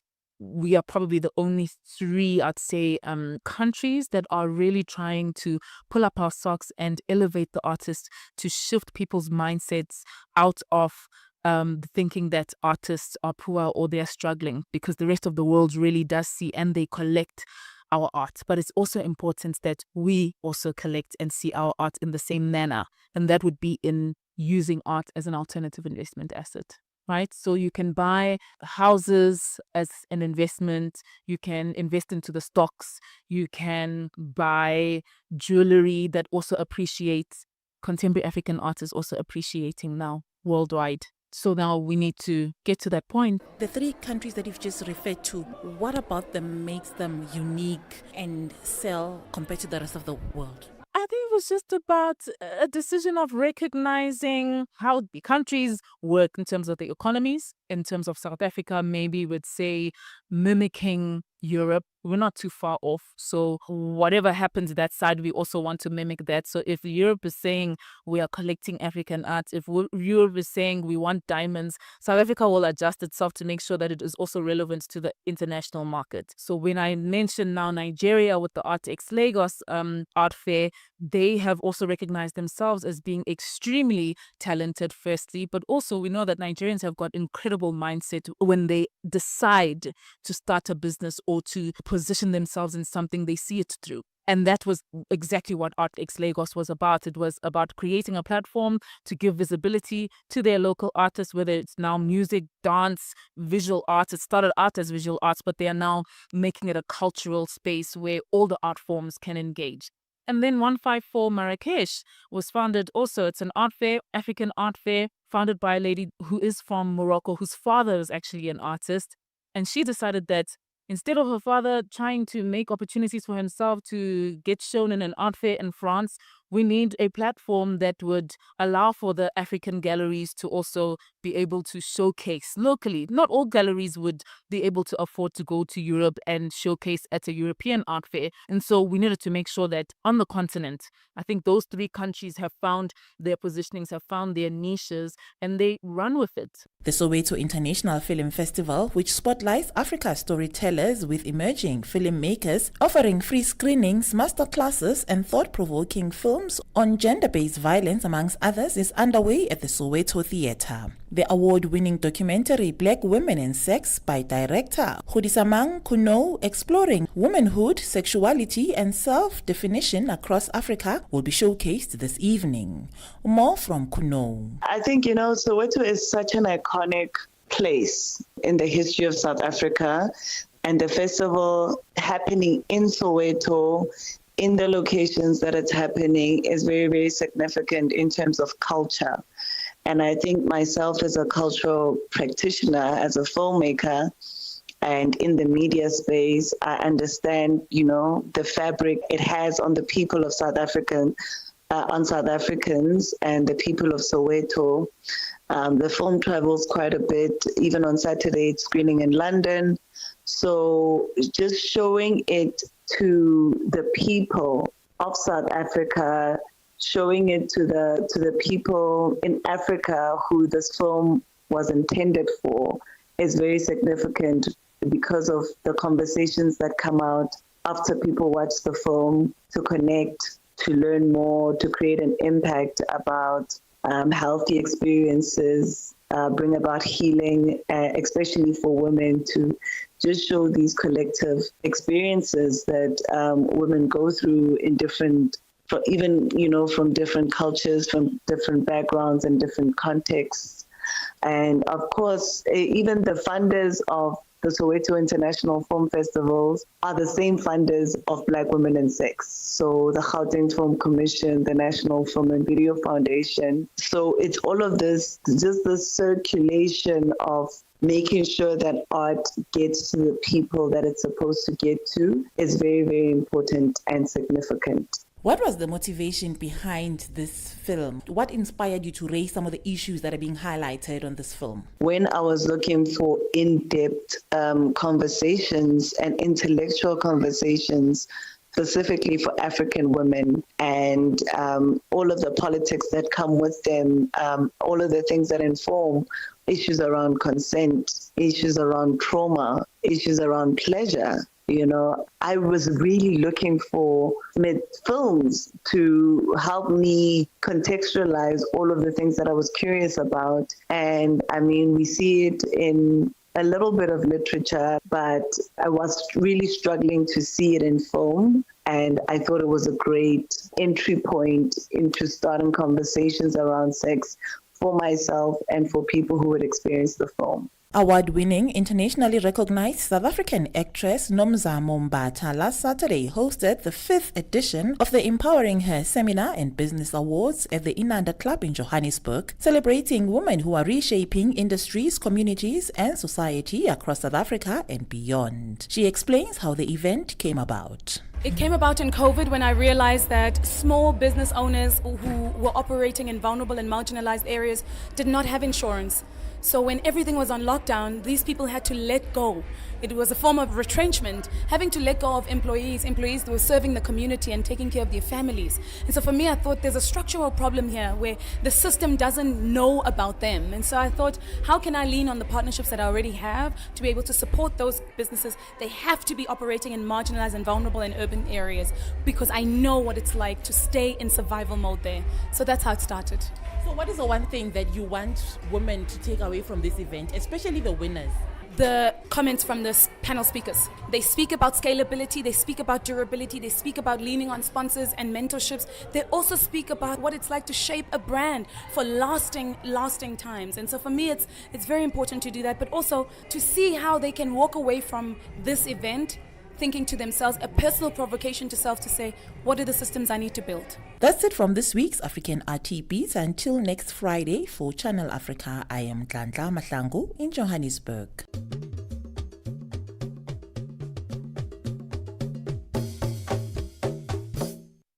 I'm sure next week we'll hear from Nhlanhla Mahlangu on the Women for Change movements happening across the country. Maybe she'll join one of those lie downs.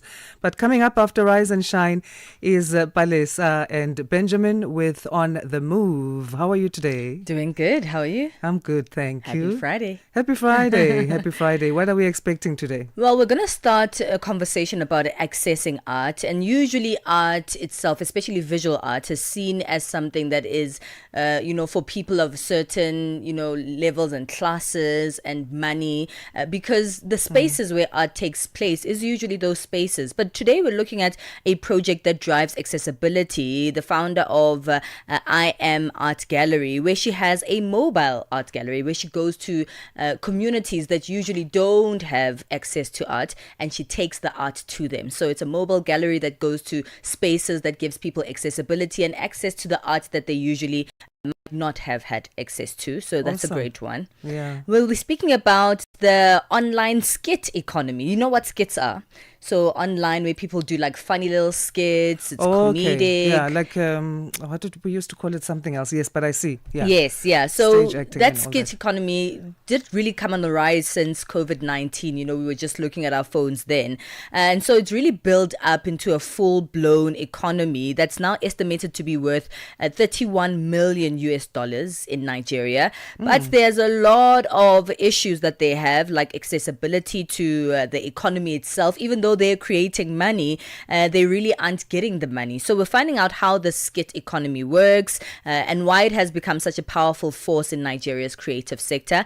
And then we wrap up with some music, new music from very well-known, multi-award winning Nhlanhla Ngiza. And she is joining us in studio in today's final hour to speak about her brand new single. Well, that's the other half of Mafikizolo. Eh? Correct. All right, that's interesting. She's got fashion lines going on She's as got well. fashion She's lines, a busy there's woman. music. She's a very busy woman. Okay, we look forward to that then. That's On the Move coming up on Channel Africa after the 9 a.m. news.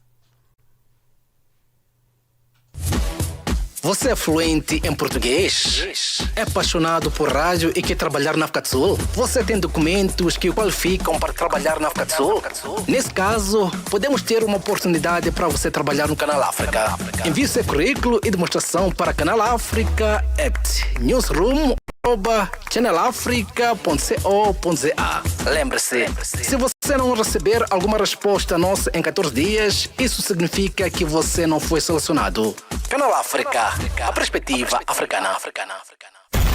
From Cape to Cairo, Dakar to Dar es Salaam, Rise and Shine with Peter Ndoro and Asanda Beda on Channel Africa. It's just 5 minutes to go before the top of the hour. We take a look at this story now. A leading opposition figure in the Democratic Republic of Congo, or DRC, has urged Congolese citizens to reject a US-brokered peace deal between the DRC and Rwanda for including a principle on economic cooperation with Rwanda. Martin Fayulu, a two-time presidential candidate, says the principle violates the DRC's sovereignty and it promotes impunity. Chris Ochamringa has this report from Kinshasa.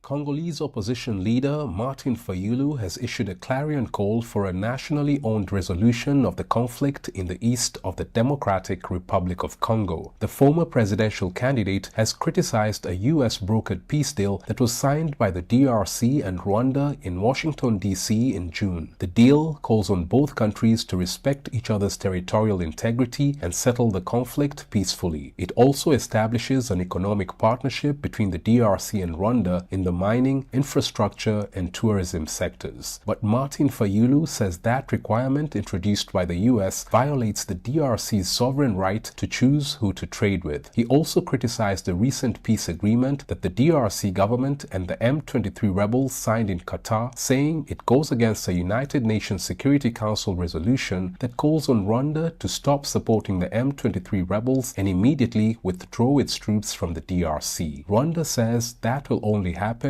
after a DRC-based militia known as FDLR is disbanded. The militia, led by ethnic Hutus, is blamed for carrying out the 1994 Rwandan genocide that targeted the Tutsis. Several reports by UN experts say Rwandan troops have been fighting alongside the M23 rebels in eastern DRC. The experts also said the DRC government has supported the FDLR to fight the M23 rebels and the Rwandan army. While peace talks continue in Qatar, renewed fighting has broken out in eastern DRC. The M23 rebels have captured 2 villages in Masisi territory after dislodging a pro-government militia known as Wazalendo. Hundreds of civilians have been displaced by the latest fighting. US President Donald Trump has been pushing for a quick resolution of the conflict in order to start investing billions of dollars in mining rare earth minerals in eastern DRC. Chris Ochamringa, Kinshasa.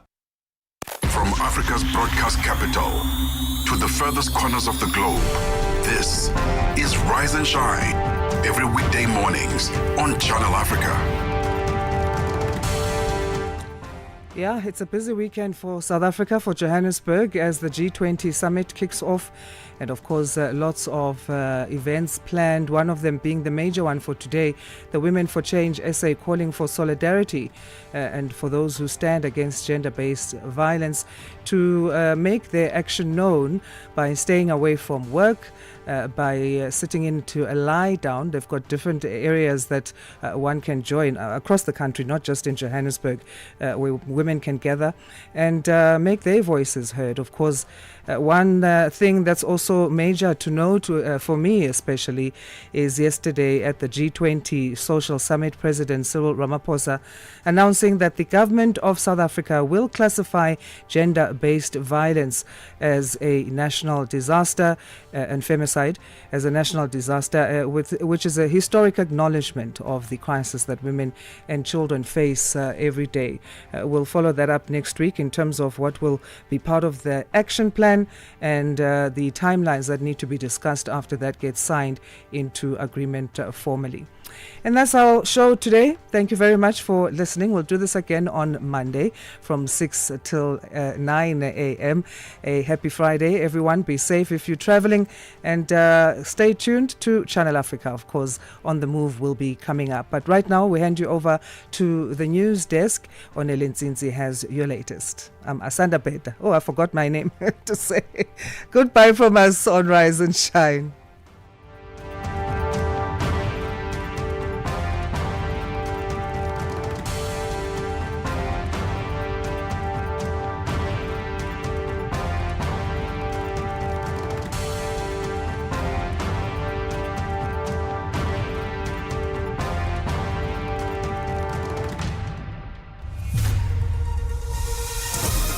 SABC News. The African Perspective. Thank you, Asanda. Looking at your top stories, South African